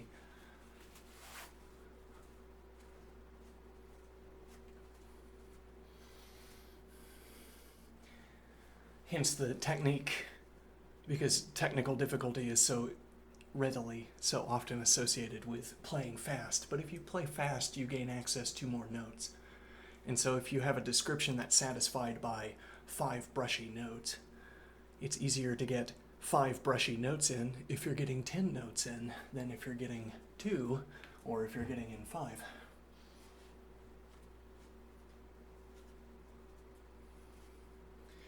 And so this recruitment of additional technique becomes a kind of mistake fractal up to the point where you make the last mistake and follow through on your promises.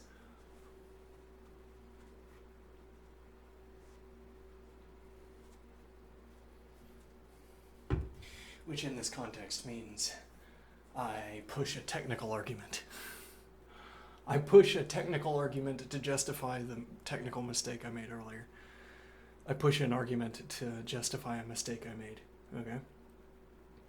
And then I make a mistake in the pushed argument as well, so I have to push again. And we get this spiraling fractal of mistake sequence. And then finally, I make it through, and then I have to unwind the whole thing, or maybe I'm through at the very end.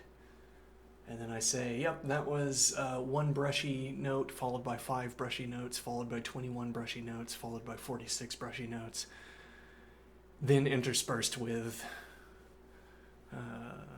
icy notes, interspersed with 7, and then 13, and then 32 icy notes, as the technique required.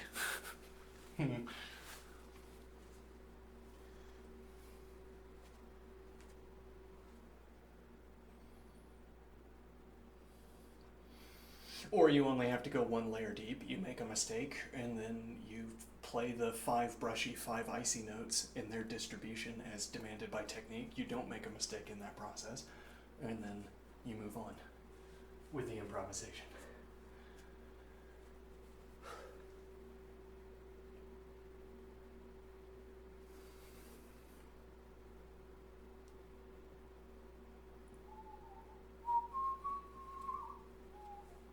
Now, one point here is that this doesn't necessitate any of the positives. These are all structural descriptions, as it were.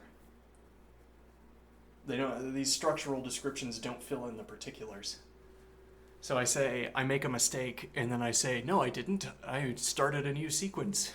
Where that wasn't a mistake. No, it was the first node of a new sequence. Okay, but I still have to come up with that new sequence within which my mistake was not a mistake. How do you do that? And that, incidentally, is the point I was getting at with, in this roundabout routing, the point I was getting at earlier. How contentless the understanding is. I get to that point, and then I say, oh yes, at the end of that sequence, I agree, I redeemed the technical mistake. All right? How'd you come up with it? It just sprang to my mind, fully formed.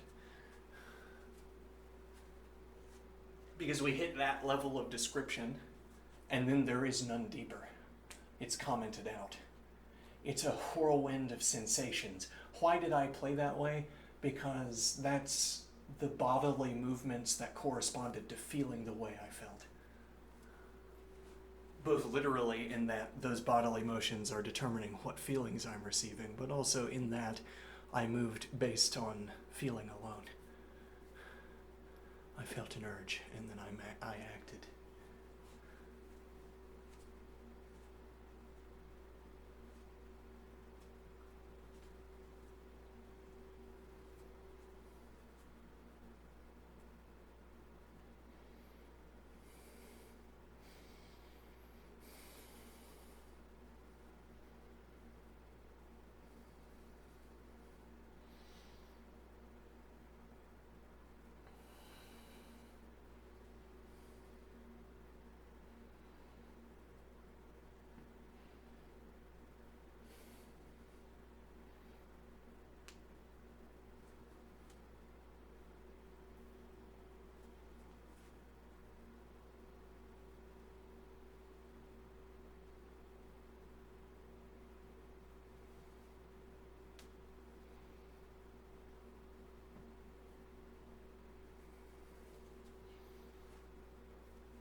So what is the idea here?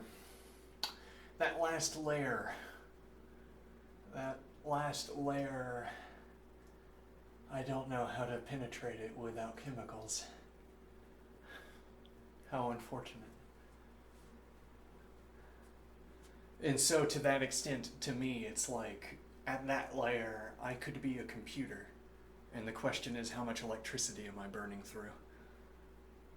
It could be like that in the sense that if you figured out what it was like to feel being good at a video game, if you could project a sensation lattice onto a wire-framed body of a pro player, for instance, and then somehow I am at the center of that sensation lattice instead, I wouldn't be able to tell whether I was playing with the controller unplugged or not, because all of my sensations in my arm, and etc., would already be mapped.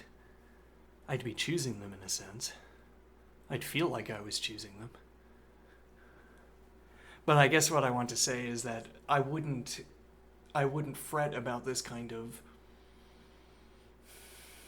last layer consideration if there was another layer between myself and the last layer.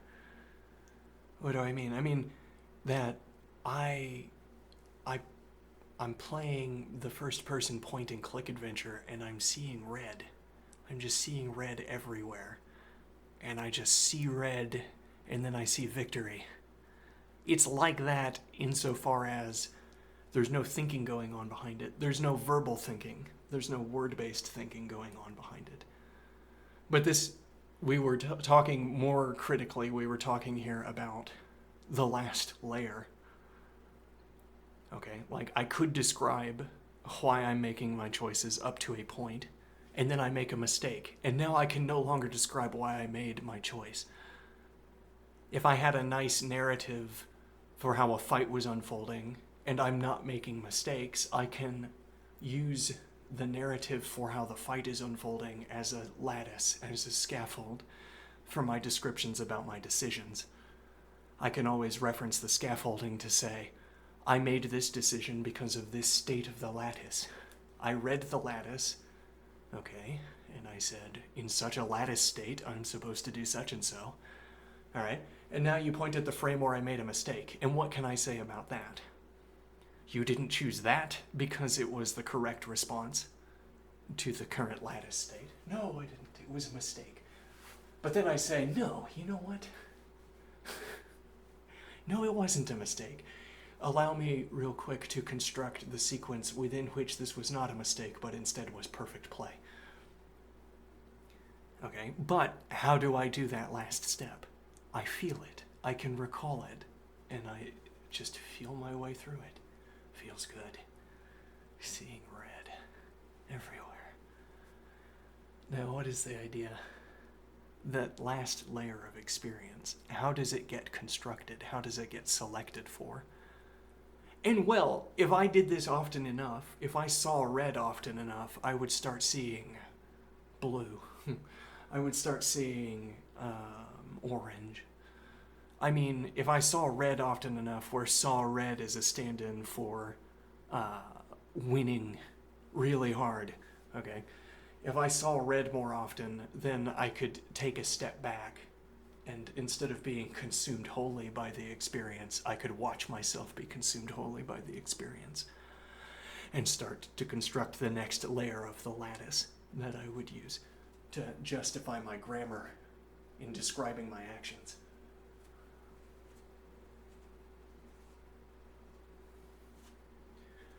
So, like if I had a unified theory of first-person point-and-click adventures, okay, I can describe my gameplay up to the point where that theory meets the ground, meets the world. Okay, a mistake within that theory could also get funneled back into the theory. Notably, a kind of gap in my thinking in the past about surprise, failing to observe. Well, no, I think I probably did think through this a few times, but technique allows for mistakes. Well, I mean, technique can allow for mistakes. You could have the baseline technique for classical music, for instance, be an expectation that people make mistakes. And then you could get really good at getting back on track from mistakes instead of calling people names when they make mistakes, for instance. All right. Now, what is my point? Let me see here. Bitter? Yeah, I am. Yeah, I am. Now, let me think here.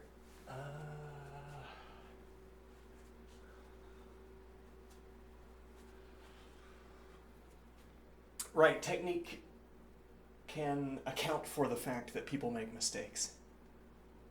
Okay, my grand unified theory of first-person point-and-click adventures could tell me what to do in the event of a mistake, so I have a decision procedure for all cases, exception handling. All right, and now so I make a mistake.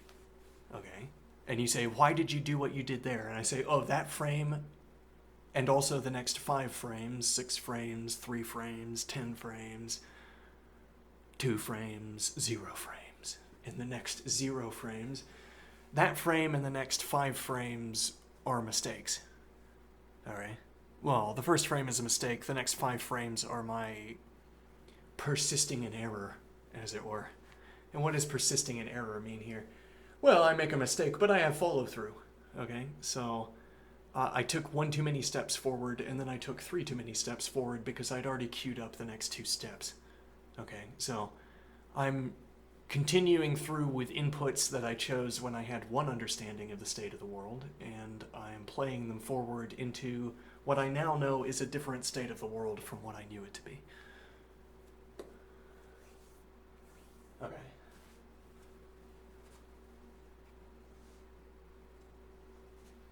Now, what is the idea? Which is now a different state of the world from what I knew it to be. Right, well, and I'm getting punished every step of the way, as it were, but that's inevitable. We're not lightning fast. Except on those curious occasions where we are. lightning fast, just on the ball. Now what is the point? Right, well then after those 6 frames altogether, now I can start explaining why I'm doing what I'm doing again. Because after, well yes, I say, in those 6 frames, I'm doing what I'm doing because of that accounting. I say, the world is other than I thought it was. Okay, then we can't really form a coherent accounting. We can't point at the remainder of the scene and then sort of Iron Maiden the action into existence, as it were. We can't point at the scene and say, and so you can see this action was required, or some action that is like it was required. Iron Maidening the scene inward.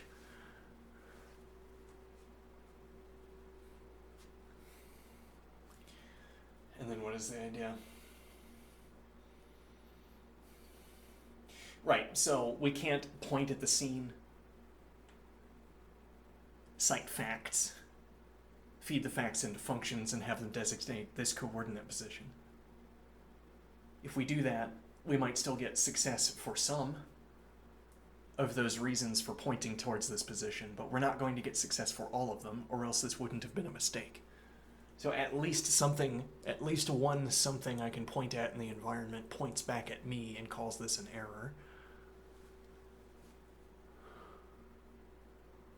Okay, now, so my typical justification for my action is that theory dictates this relation between a state of affairs and an action from me in response.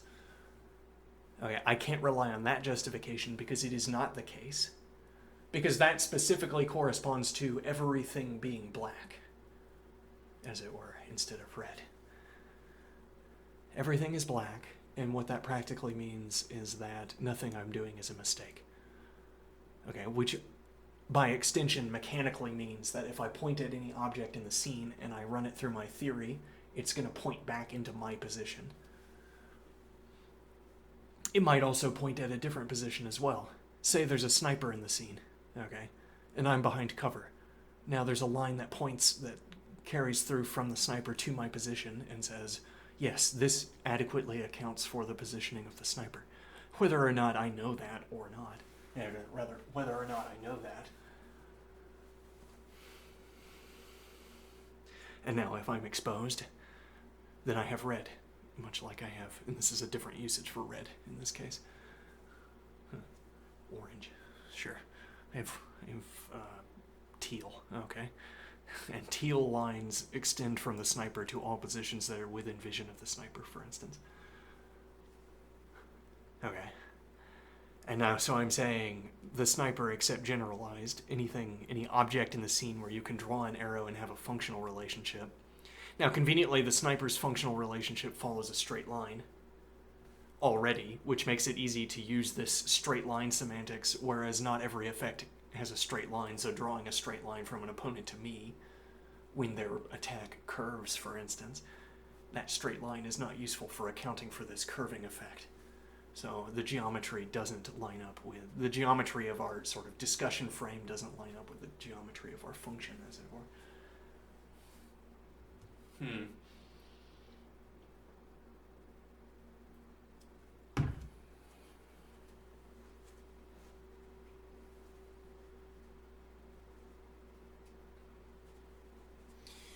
What is the point here? Well, so I'm in the midst of a mistake, and now when I am not in the midst of a mistake, I'm saying I can, if nothing else, I can justify my action, my inputs, by saying if I point at everything in the scene, they all point back black at me. Okay? And that precludes that any of them point back teal. Okay? Now, the point here is that I don't have that justification if one of them points back teal. Okay, I would have to have some other justification. That justification ends up being, this is either the mistake frame or one of the lag frames that follows a mistake. Okay, and then that mistake gets passed back into the theory, as we were just describing, where a technique can account for how to handle mistakes. We pass the move back into the technique, and now on subsequent frames I can say, and here I am doing this because my technique says it's required in this circumstance. Because this is, I grammatically justify those upcoming frames by saying that's what's required by my technique.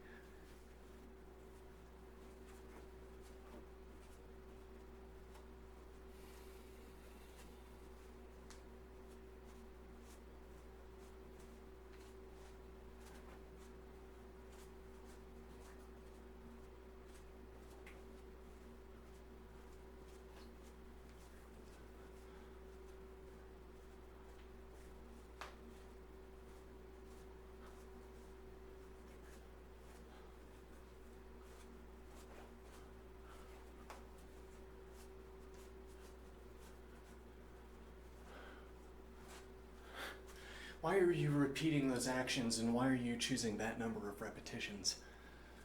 There's always a reason, isn't there? Well, I was about to fall over, and then I wasn't about to fall over. But in order to continue not wasanting about to fall over, I needed to repeat the action in number of times, which gave me enough time to settle my angle into such a position that I could adopt the next step without falling over.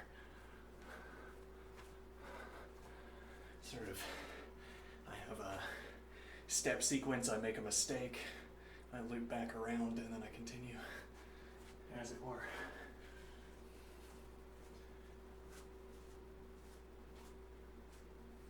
And I say about to fall over, though really what I mean is about to violate my rules for balance, which are not exactly the same thing. Falling over is going to mean something more like hitting the ground, whereas my use of falling over is having to catch myself, I suppose. Which doesn't mean I'm going to hit the ground, because my catching myself abilities are also quite developed.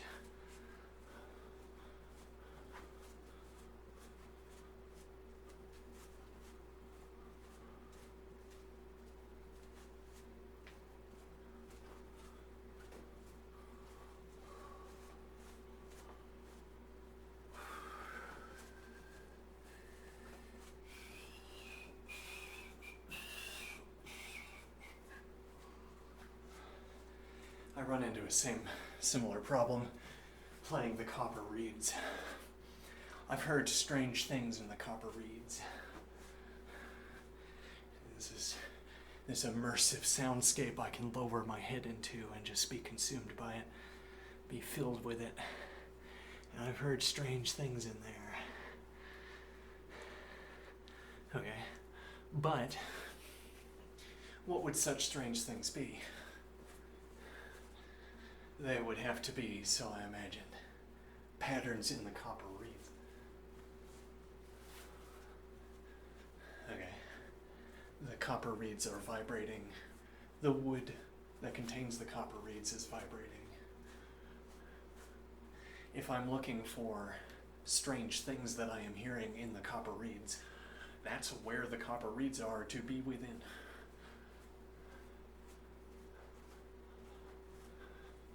And then within the copper reeds, we might identify sine waves. Though how we map sine waves, how we map these acoustic vibrations to space is not immediately obvious. And we might end up being wrong. Now what is the idea? I'm talking about overly complicated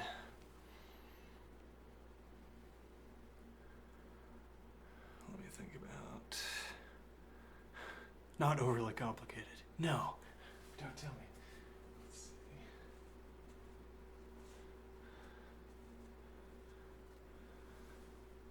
Right, well, so I don't have a theory for my copper reeds. I don't know how to map descriptions to my copper reeds.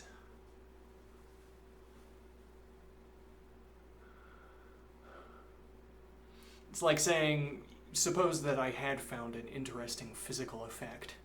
Like I had identified an effect that is of interest to physicists, either already discovered or not, through careful manipulation of acoustic waves and copper reeds. And if it were not acoustic waves and copper reeds, I could have been experimenting with some finer apparatus. Okay, now I hear the intricate patterns. I hear them as I play them. I hear them in the reeds, yes. I can hear that they are intricate. Outputs of functions can be intricate. And not merely intricate in the way that a sine wave has many bumps, and we could confuse our peaks and troughs. We would say maybe that's 2 or even 1 complication unit, as it were. But I hear complicated patterns in the copper reeds. Could be. And I have no way to access, no way to convey what it is that I have found to anyone else. Because I don't have any mapping. I don't have I get down to the point of experience. I can see in the moment how complicated it is. I could see how a complicated function you might have to have a complicated function to choose these inputs. And while that complicated function for choosing inputs into the copper reeds would be as complicated as whatever it is I am deciding when I adjust the angle of the copper reeds, and then the pressure either through the constant value of angle, which adjusts the pressure, or through activation of the bellows, or by pressing the various techniques I have for adjusting air pressure in the reeds all on their own axes, allowing me to pluck out sort of tuple positions. Whatever function would be required to specify the same tuple space as what I just described is the complicated function we would need for me mathematically to specify the regularities that I identify in the reeds. So I suppose.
Now, but my technique for first-person point-and-click adventures does not give me a prescription for responding to mistakes or responding to unexpected events.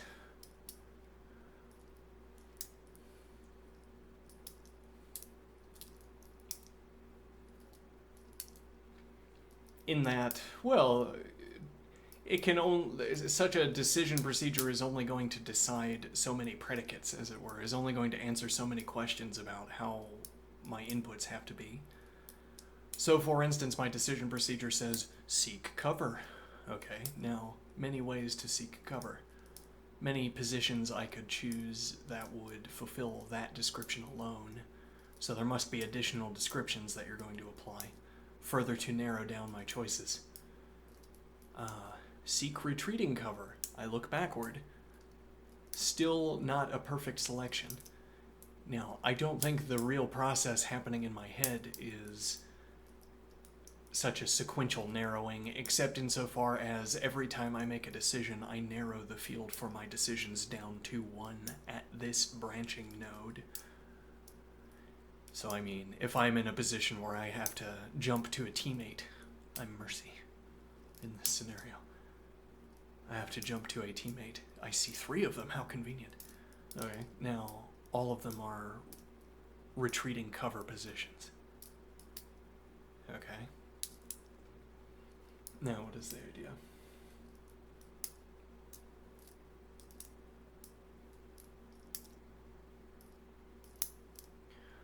all of them are retreating cover positions. When I choose one, I fail to choose the other ones, and we've taken another ply forward, and then we get another branching out of possibilities concerning my next action. Okay, to that extent, the process of making decisions prunes the decision space one ply at a time, but I don't prune through this active procedure of applying predicates until there is only one option. For that matter, I don't think I apply predicates until there are a small enough number of options. I don't think I apply this predicating process at all. I look and I do. What we want grammatically is such a predicative process. Impredicative. I'm not sure what the wording is here. What we want is a process that forces me to describe the state of affairs in a given way. And then once I have described the state of affairs according to that template, then a function does the decision work for me. And that's what it's like to say that technique made the decision for me, or that technique decided my decision. But we want it all the way to the ground, because we wanted to decide also why we didn't choose among the multiple options that all satisfied the requirements. Now, we could in retrospect say, well, this choice was better. Or we could even say this choice was worse. It depends on the outcome, I suppose. On reflection, we could say this choice was better because there was this theoretically unaccounted for predicate, or some predicate that did not come to mind, in addition to the others that both options satisfied. Okay, so I choose one of the two options that satisfies all of the positive predicates. It turns out there is an additional predicate that one of them satisfied and the other did not. Or, and in that regard, the additional predicate could be bad or good. Maybe. I'm kind of juggling my terms here.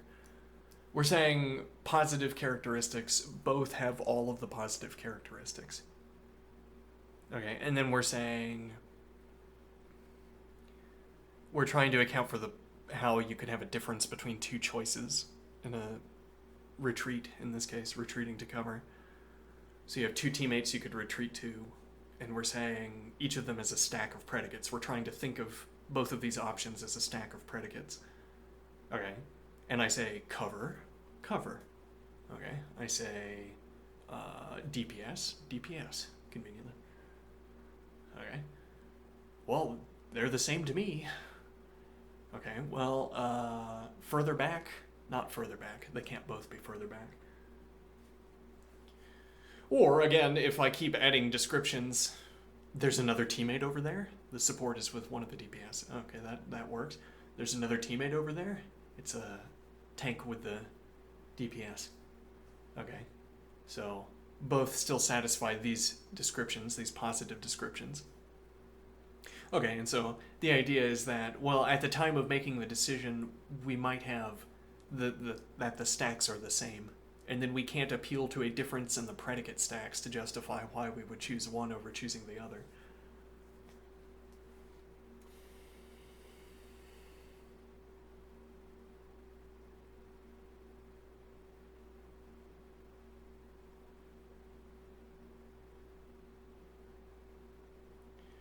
Yeah, what is the idea? So then in retrospect, we want either an additional positive characteristic, but positive means to posit. It doesn't mean good. Though all of our positive characteristics have been good up to this point. So here we have to make a terminological decision. Does our characteristic stack, does our predicate stack only contain positive characteristics, in which case we need positive characteristics also to be bad. We need some bad positive characteristics. Because we could distinguish between two retreating positions on the basis of whether one has one of the bad predicates and the other doesn't. Okay, and then this would be some kind of negative evaluation where we say this one is better because it lacks a predicate that the other one has. Okay, so I make my decision about the retreat, and I say, in retrospect, At the time, I didn't recognize the absence of this predicate. But nevertheless, I was guided by intuition to choose the choice where this predicate, the bad predicate, did not obtain. Okay, now, if we were trying to code a decision procedure, which is probably not how you would solve this problem, incidentally, not how you would design a bot, as it were, but if we wanted to encode such a decision procedure, we could try to use such a predicate stack. Though you'd have to have some kind of oracle system that tells you what the predicates are. So I suppose, what is the point here?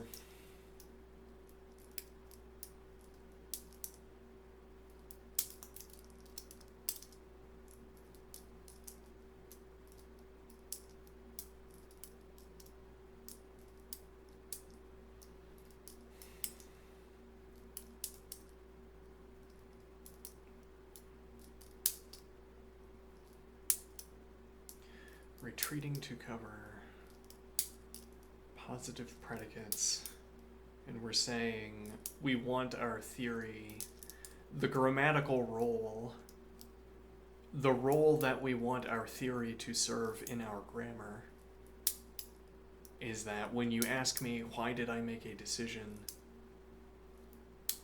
when you impose this grammar on me, when you say, why did you make that decision? I didn't make a decision. I felt and went. But okay, you impose this grammar on me. You say, why did you make that decision? As if we both know what a decision is. As if you know what a decision is.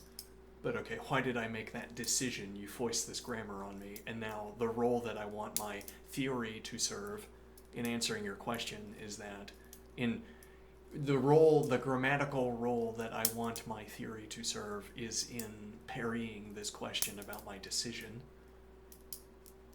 You say, I made a decision.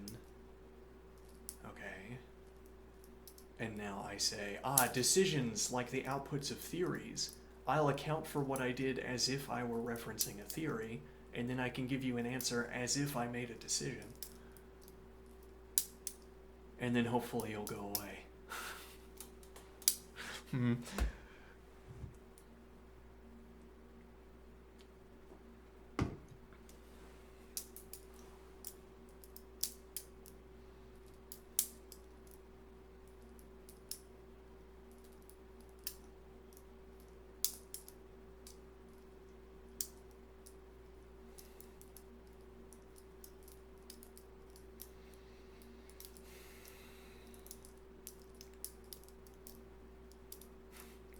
This would be like if you made an agent and you had an entry field called the decision entry field.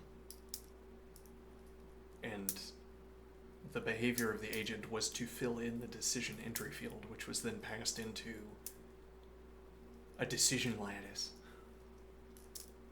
A Rube Goldberg machine that takes in decisions and outputs effects.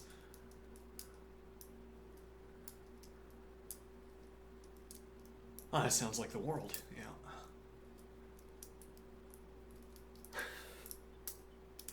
The world, roughly speaking, is a Rube Goldberg machine that takes in decisions as inputs and outputs.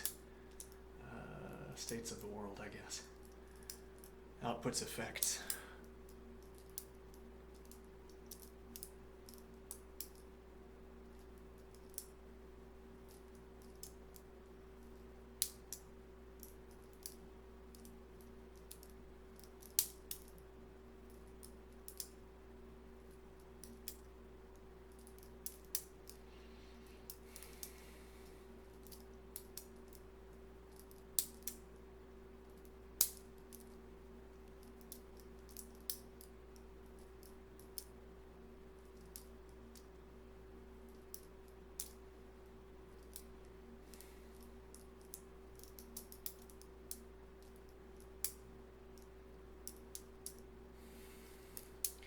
Why did you make the decision you made? And I'm saying you're foisting grammar on me.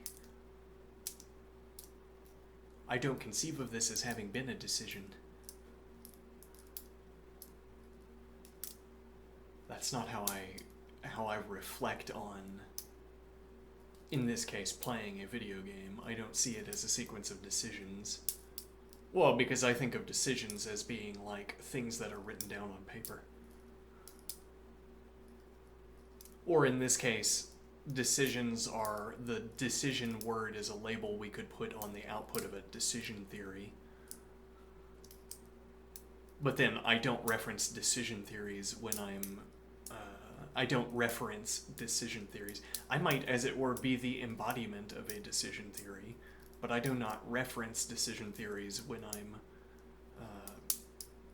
playing video games. I just feel and do.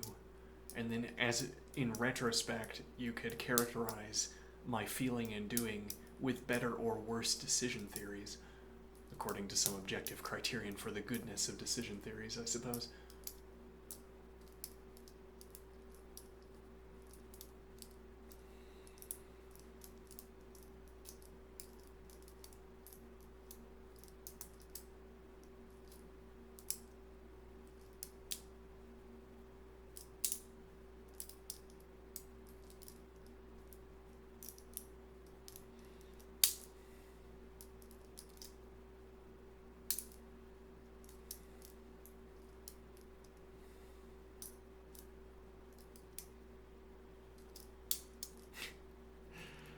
Oh boy, I can feel it coming. What is it? The next state of the world. I can feel it inbound. And there it is.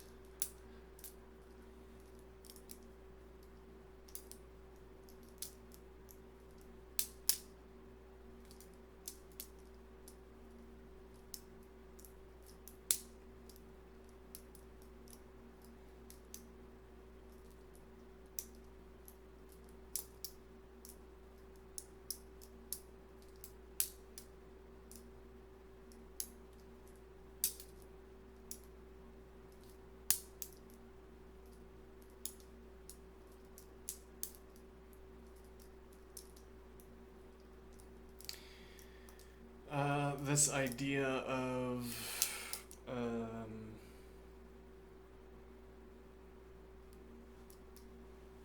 yeah, well, I'm graded a little bit here by not finishing books. We haven't finished a book in a while. Really makes me wonder, where has the year gone, and why have we accomplished nothing in it? Well, it really doesn't feel or seem like we've accomplished nothing, and yet we've been trying to read through books and we have not been finishing them. But okay, yes, it grates on me a little bit, which is a reason to go back to SICP and finish it. But also, going back and finishing SICP, this idea of only learning Lisp.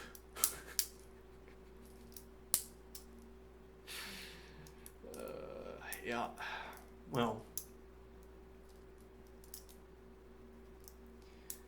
so the idea is we set apart some time for Lispy activities.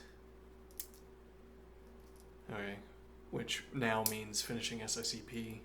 Next means probably reading a book on macros. Beautiful Racket, perhaps. Learn about macros. The reason why people want to code in Lisp, I have been told, and not the tail recursion optimization. But okay. Macros. Learn how to use them. And then I think the idea might be we learn in our Lisp hours every day, we learn one Lisp dialect after another. And I say learn, engage with, I don't know, by that point hopefully we'll be talking about some actual code.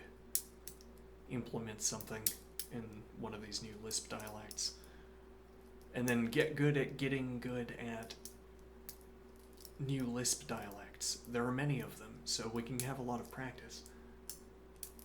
And the idea here would be, well, so we're learning Racket, and then next we'll learn ClojureScript so that I can make VS Code extensions that other people should already have made. And then we'll learn Fiddle. Maybe, I don't know. Hi, HY. The Python Lisp. Anyway, but the point is, maintain a practice of getting good at Lisp dialects. And then later on when someone says, hey, do you want to come code in Clojure script?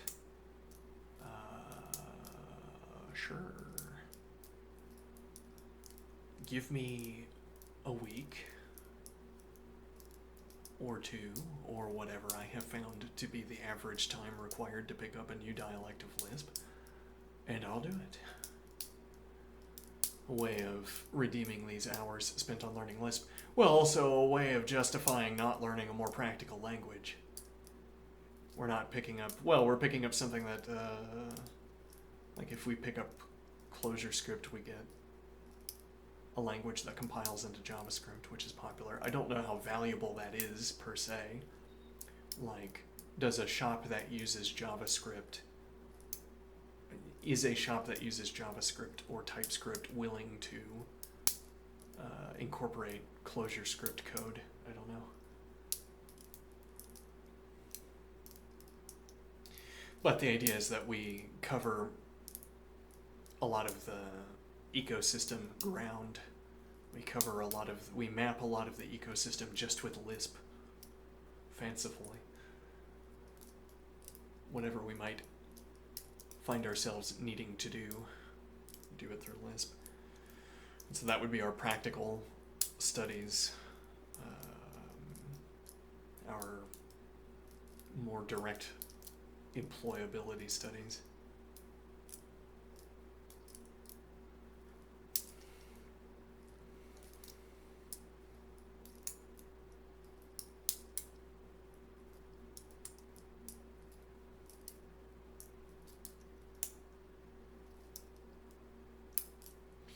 Well, and finishing SICP seems like a good non-committal way of starting on such a plan.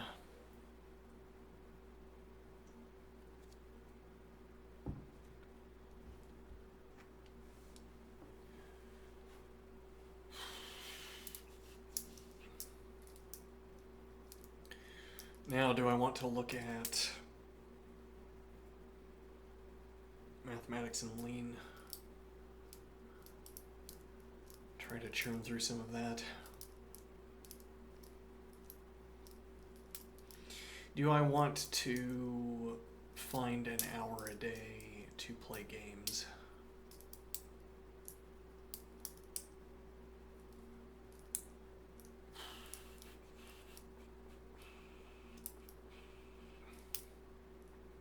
I could probably find an hour a day to play games.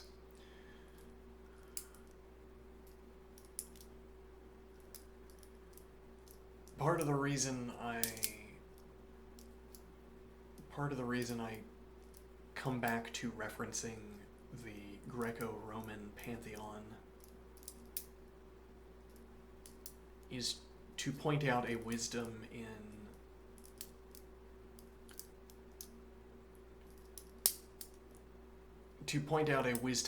as it were, in dividing up your divinity.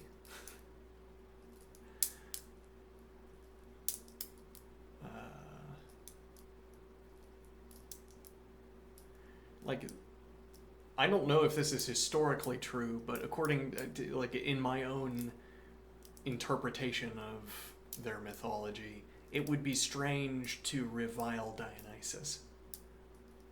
It would be strange to revile Ares.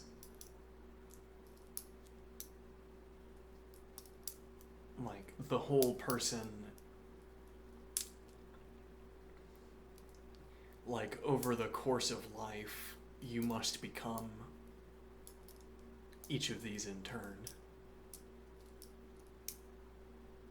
Like, life will call upon you to be, well, if we allow Ares into the context of video game playing, at least. Competition. Life will call on you to become Aries. Life will call on you to become Apollo. And then it behooves you to be well trained in your worship, as it were.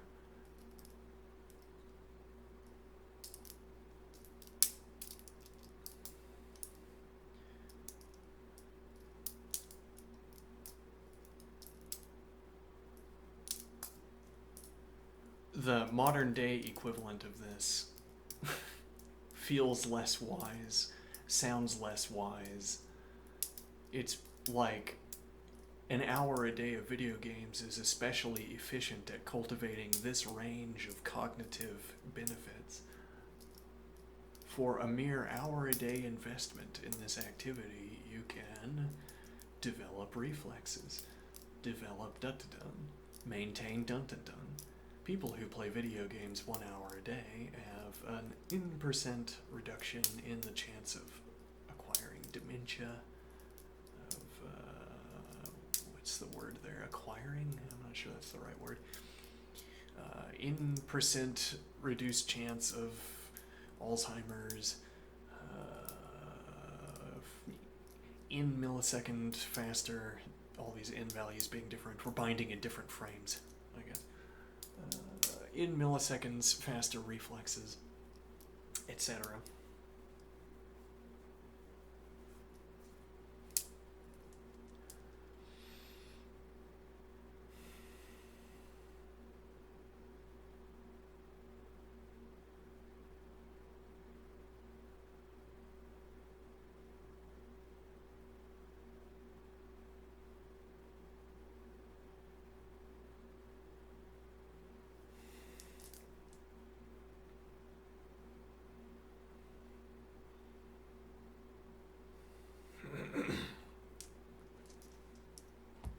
Okay.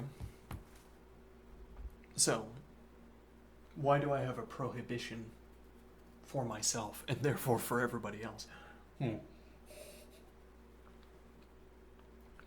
I being the golden mean. My choice establishing the golden mean. Why do I not play video games at the moment? Why is the golden mean for video games 0?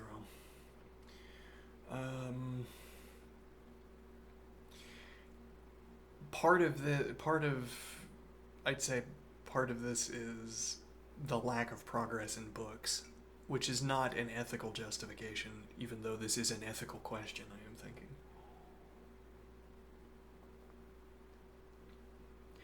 Like I say, I'm not working through books as fast as I want to. So I need to find another hour, and I'm going to take that from the video game playing department.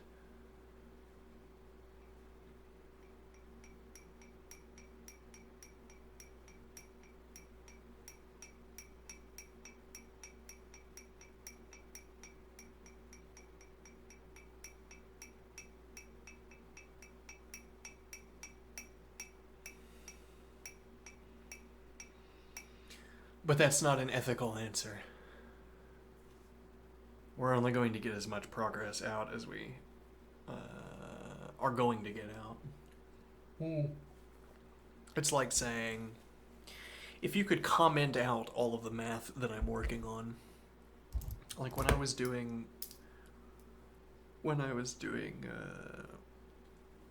mathematics in Lean, practicing it, if you replaced the contents of my screen with complicated mathematics so that I was writing complicated theorems and therefore accomplishing a great deal, my attitude still wouldn't change. Or, what am I trying to say? It's like I'm trying to say the ethical question here doesn't depend on the content of what I'm proving.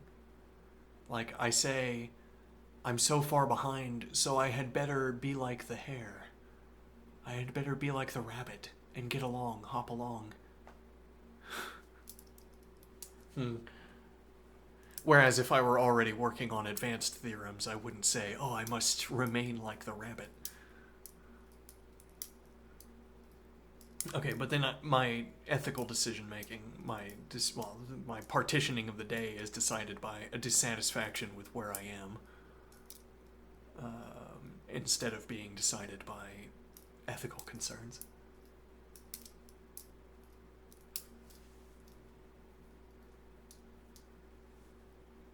Now, if it turns out that the cognitive benefits of an hour a day of playing video games are sufficiently high, then it's the turtle approach, yes, instead of the rabbit. One wonders, why didn't the rabbit just take a nap on the turtle's back?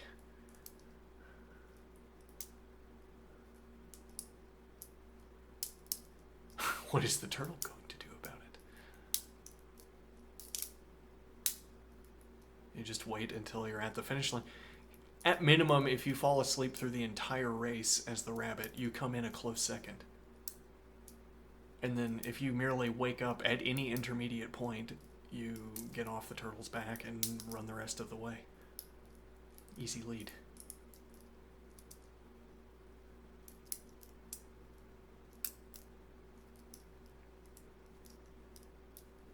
Anyway, point being, if it's good, we should do it. And not be concerned with questions like just how far behind the life curve we currently are. Yeah.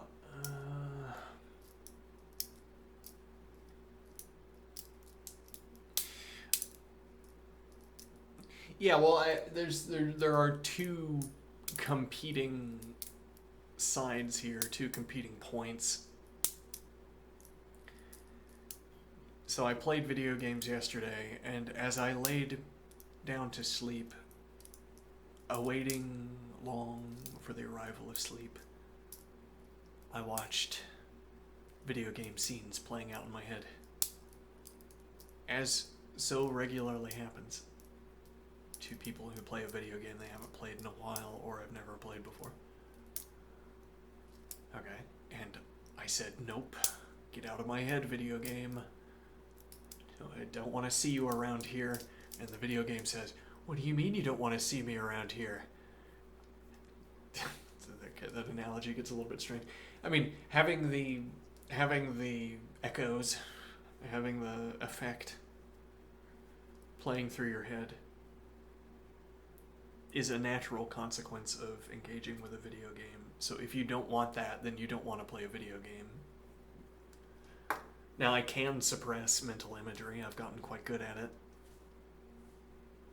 So when I find myself in the midst of the video game scene, I can break it up, tell it to get out. I'm not sure it's good to let the brain fall repeatedly into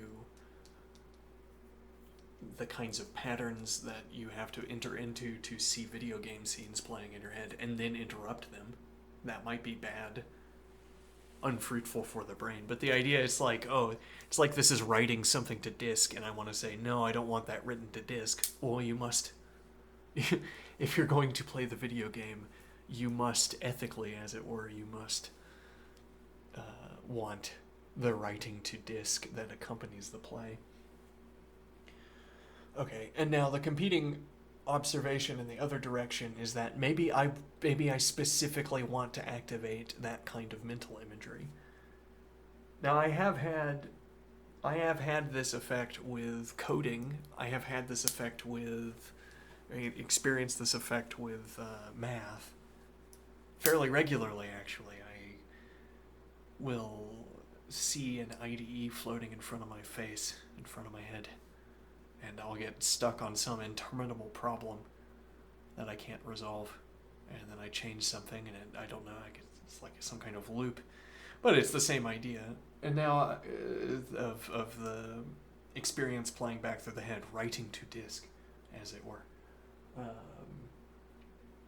Okay, but I don't want to interrupt that, and to that extent, I would rather have that playing through my head than video game scenes, and that, in the roundabout way, is why I stopped playing video games, because every time I saw a video of the video game playing in my head, I thought, I would be better off, I'd be in a better position in life if that video playing in my head was instead a video of coding or doing math. Now, but it might not be the case that this is all displacement. It might be that instead of the video playing in my head, there's nothing playing in my head.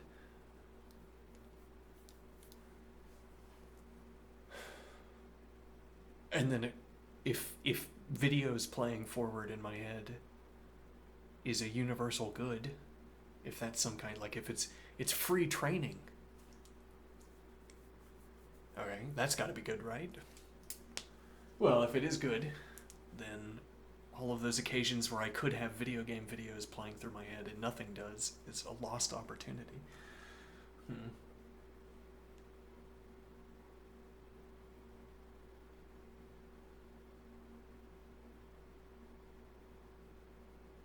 Well, and I was swept up in grammar a year ago when I stopped playing video games, or over a year ago.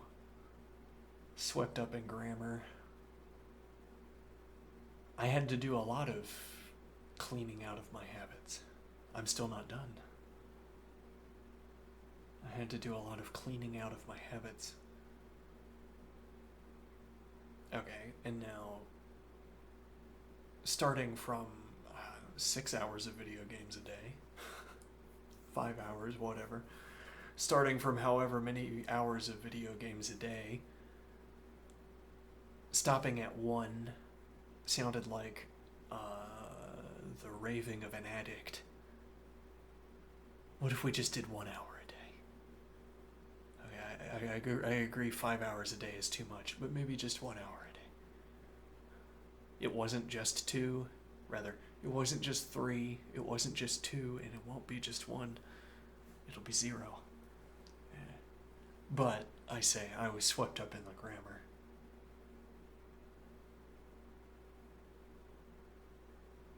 Maybe I need to be more careful about my usage of the word grammar, because the last time we used it was quite sharp, and this is a little bit duller.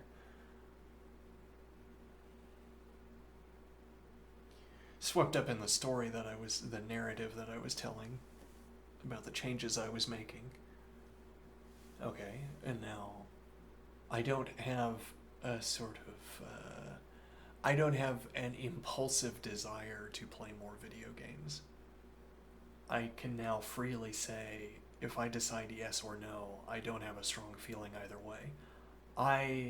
To repeat this phrase, if I could experience the indwelling of Ares at all times, if I could play nonstop, that good, but if I could make a job out of it, plausibly. But that's a motivator, that kind of peak experience of seeing red in a video game it's no kind of incentive. It doesn't draw me into it, as it were, despite what I was just saying. I mean, in this position, if I said, no, we're not going to go back to playing video games, I wouldn't feel a pang of regret.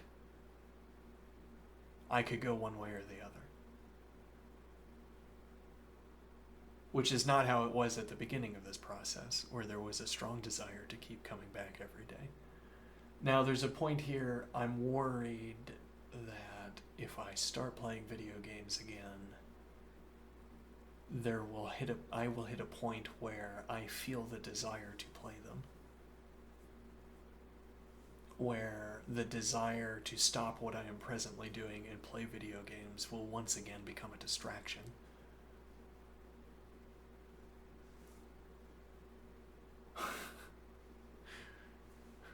A strange point here. Am I perhaps losing practice at avoiding distraction?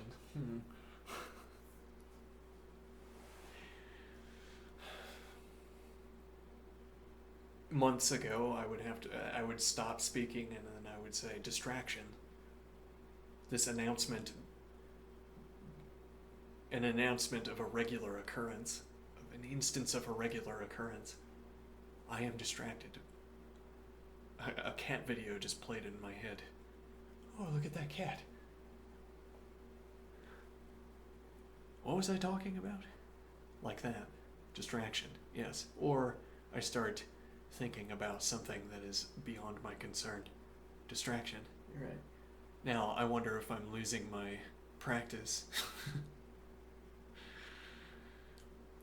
I'm distracted by a desire to have a nap, except that we would typically call this being tired, as opposed to being distracted. Otherwise, I'm not distracted.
Well, there's another point here. I have far more trust than I did in the past. I have more trust that if I find, so let's say I spend an hour today playing video games as well. Okay, let's suppose. If I find myself enjoying this activity too much, I have more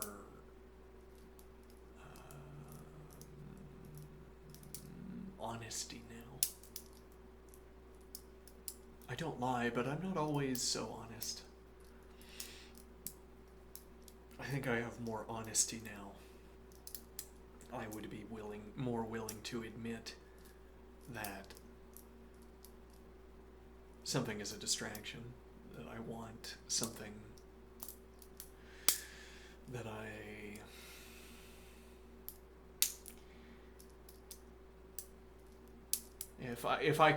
if I started only thinking about or always wanting, or it was a constant distraction, then I could say with more honesty, yes, it's a problem, and I would be more willing to go back to baseline of 0, I suppose.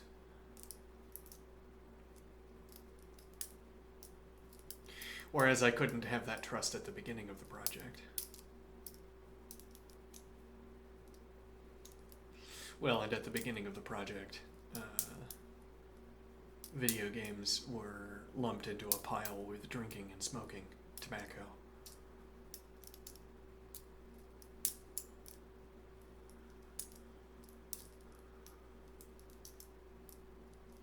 Various habits. Mm-hmm.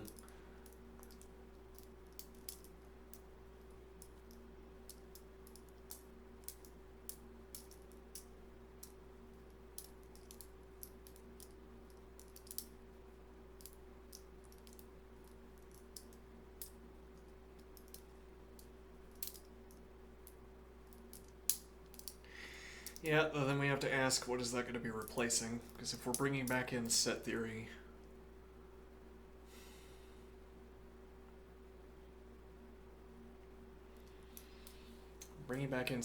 for math, which will be after dinner, which is an hour and a half or 2 hours. Well, as it stands, we don't have any time specifically devoted to mathematics in Lean. It could be the third hour, and then we would get in 1 hour a day. That might be enough. Especially since that segment is going to get lumped in with axiomatic set theory once we are able to do so. Then we have functional programming in Lean at the start of the day, followed by currently SICP, followed by this, then an hour of video games, and then dinner, then axiomatic set theory than mathematics in lean.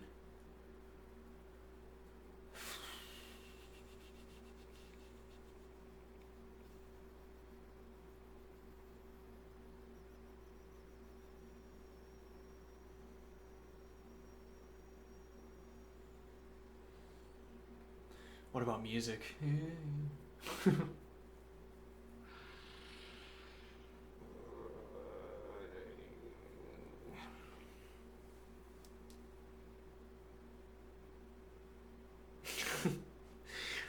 I find I don't have enough time to do all the things I want to do. Have you considered your habit of thinking for 3 hours while sitting in the dark? Do you think that's too many hours spent thinking while sitting in the dark? Is that too much, do you think? Maybe it is.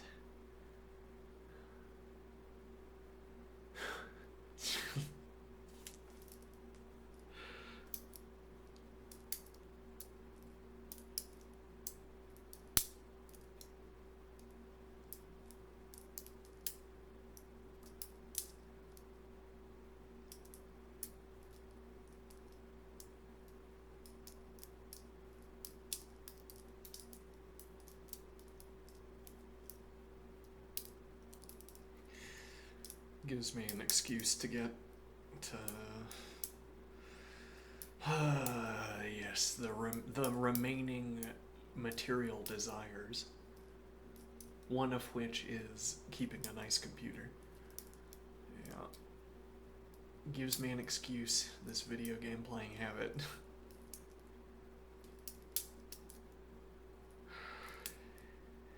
If I could have a rack of graphics cards right now, just sitting in my garage whirring away.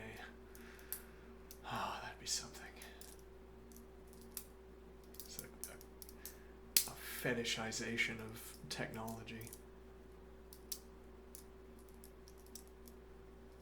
A totemic. I'm the kind of person who has a computer tower that has good computer equipment in it.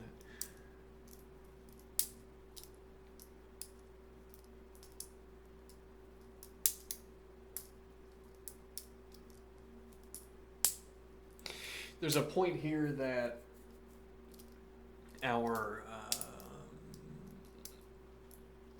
philosophical treatment of attention benefits from having examples. Our keeping the clay wet. We have our our consideration of the remarks on the foundations of mathematics.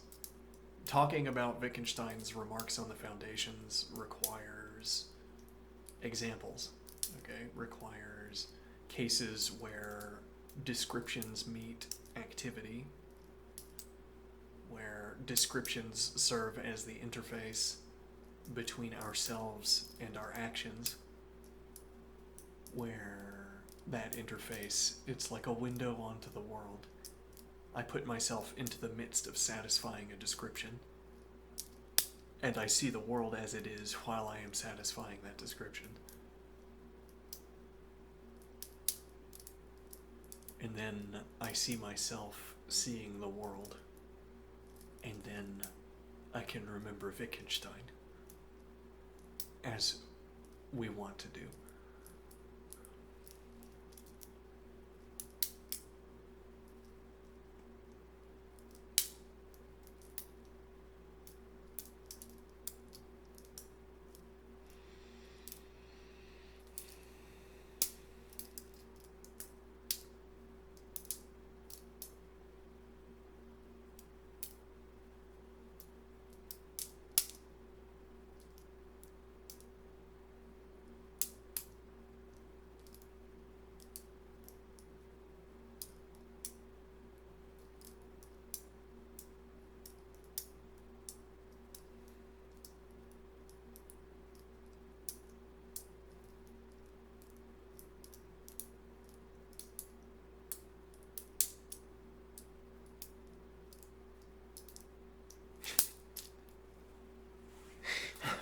Have you considered repurposing the part of the day where you sit in the dark for 3 hours?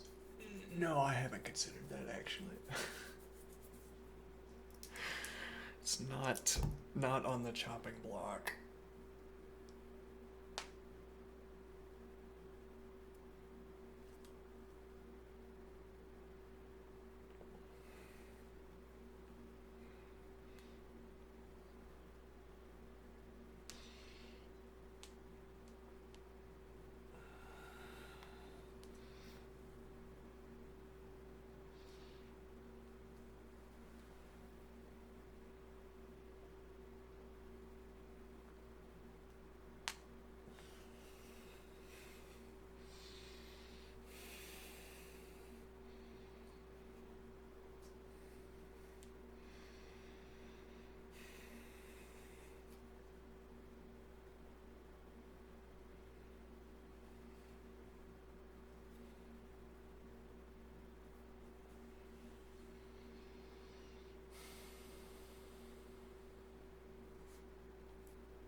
But what if, when I go back,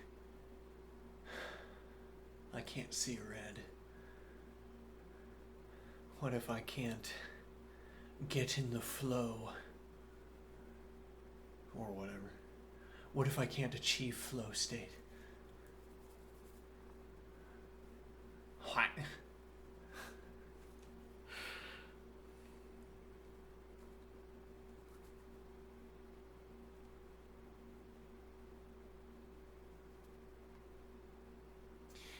With the technical discussions that I've engaged in with the interlocutor, by my own lights, I'm unwilling to continue them because, to use an analogy I have used in the past, it's like I'm sitting in a cave and I have a little fire. Okay? And if I can feed the fire, I get more light. And then I look up at the walls of the cave and there's writing up there. And I can read what I've written up there. And then the fire dims. And I'm looking at darkness and I can't read it. And I have to look at something closer to the ground. Now, if I start a conversation with the interlocutor way up there, I have to be burning bright. Okay, what if I am not currently burning that bright? Then I'd have to talk in the dark. I wouldn't be able to carry on with what I'd been saying. There'd be an abrupt shift in the complexity of my observation. My point, whatever point I'm in the midst of carrying, would be dropped. And I don't like dropping points. I'm scared of it. I feel like I spin up a valuable point.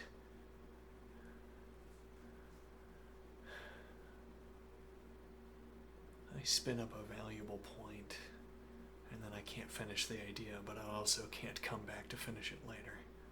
Yeah, so that would be a benefit of more systematic thinking instead of, I don't know, more Apollonian thinking, you might say, instead of Dionysian thinking. You might be able to come back and pick up where you left off if your activity was using a hammer instead of partying.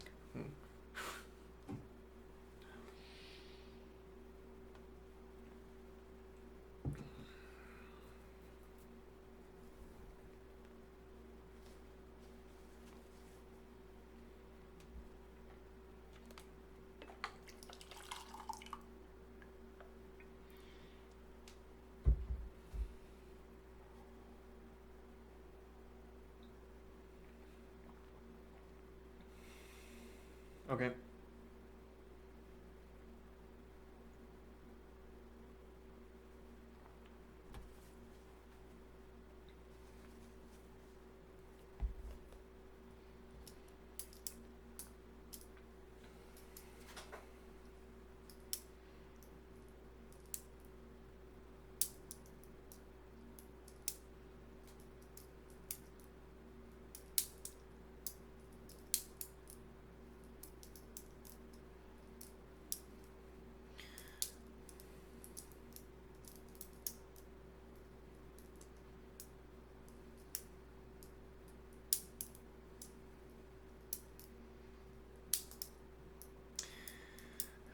If I upgrade my computer, I could stream my video gaming sessions.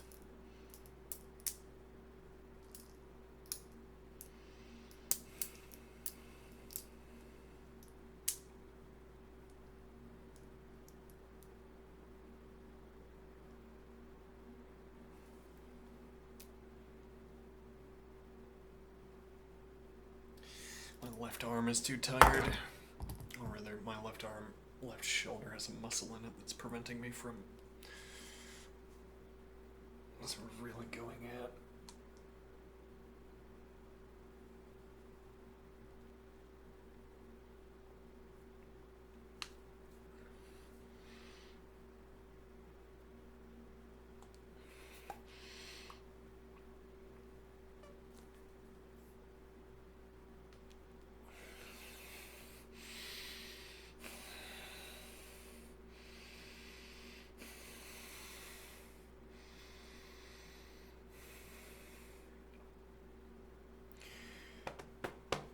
Alright, well, see you later, nerds.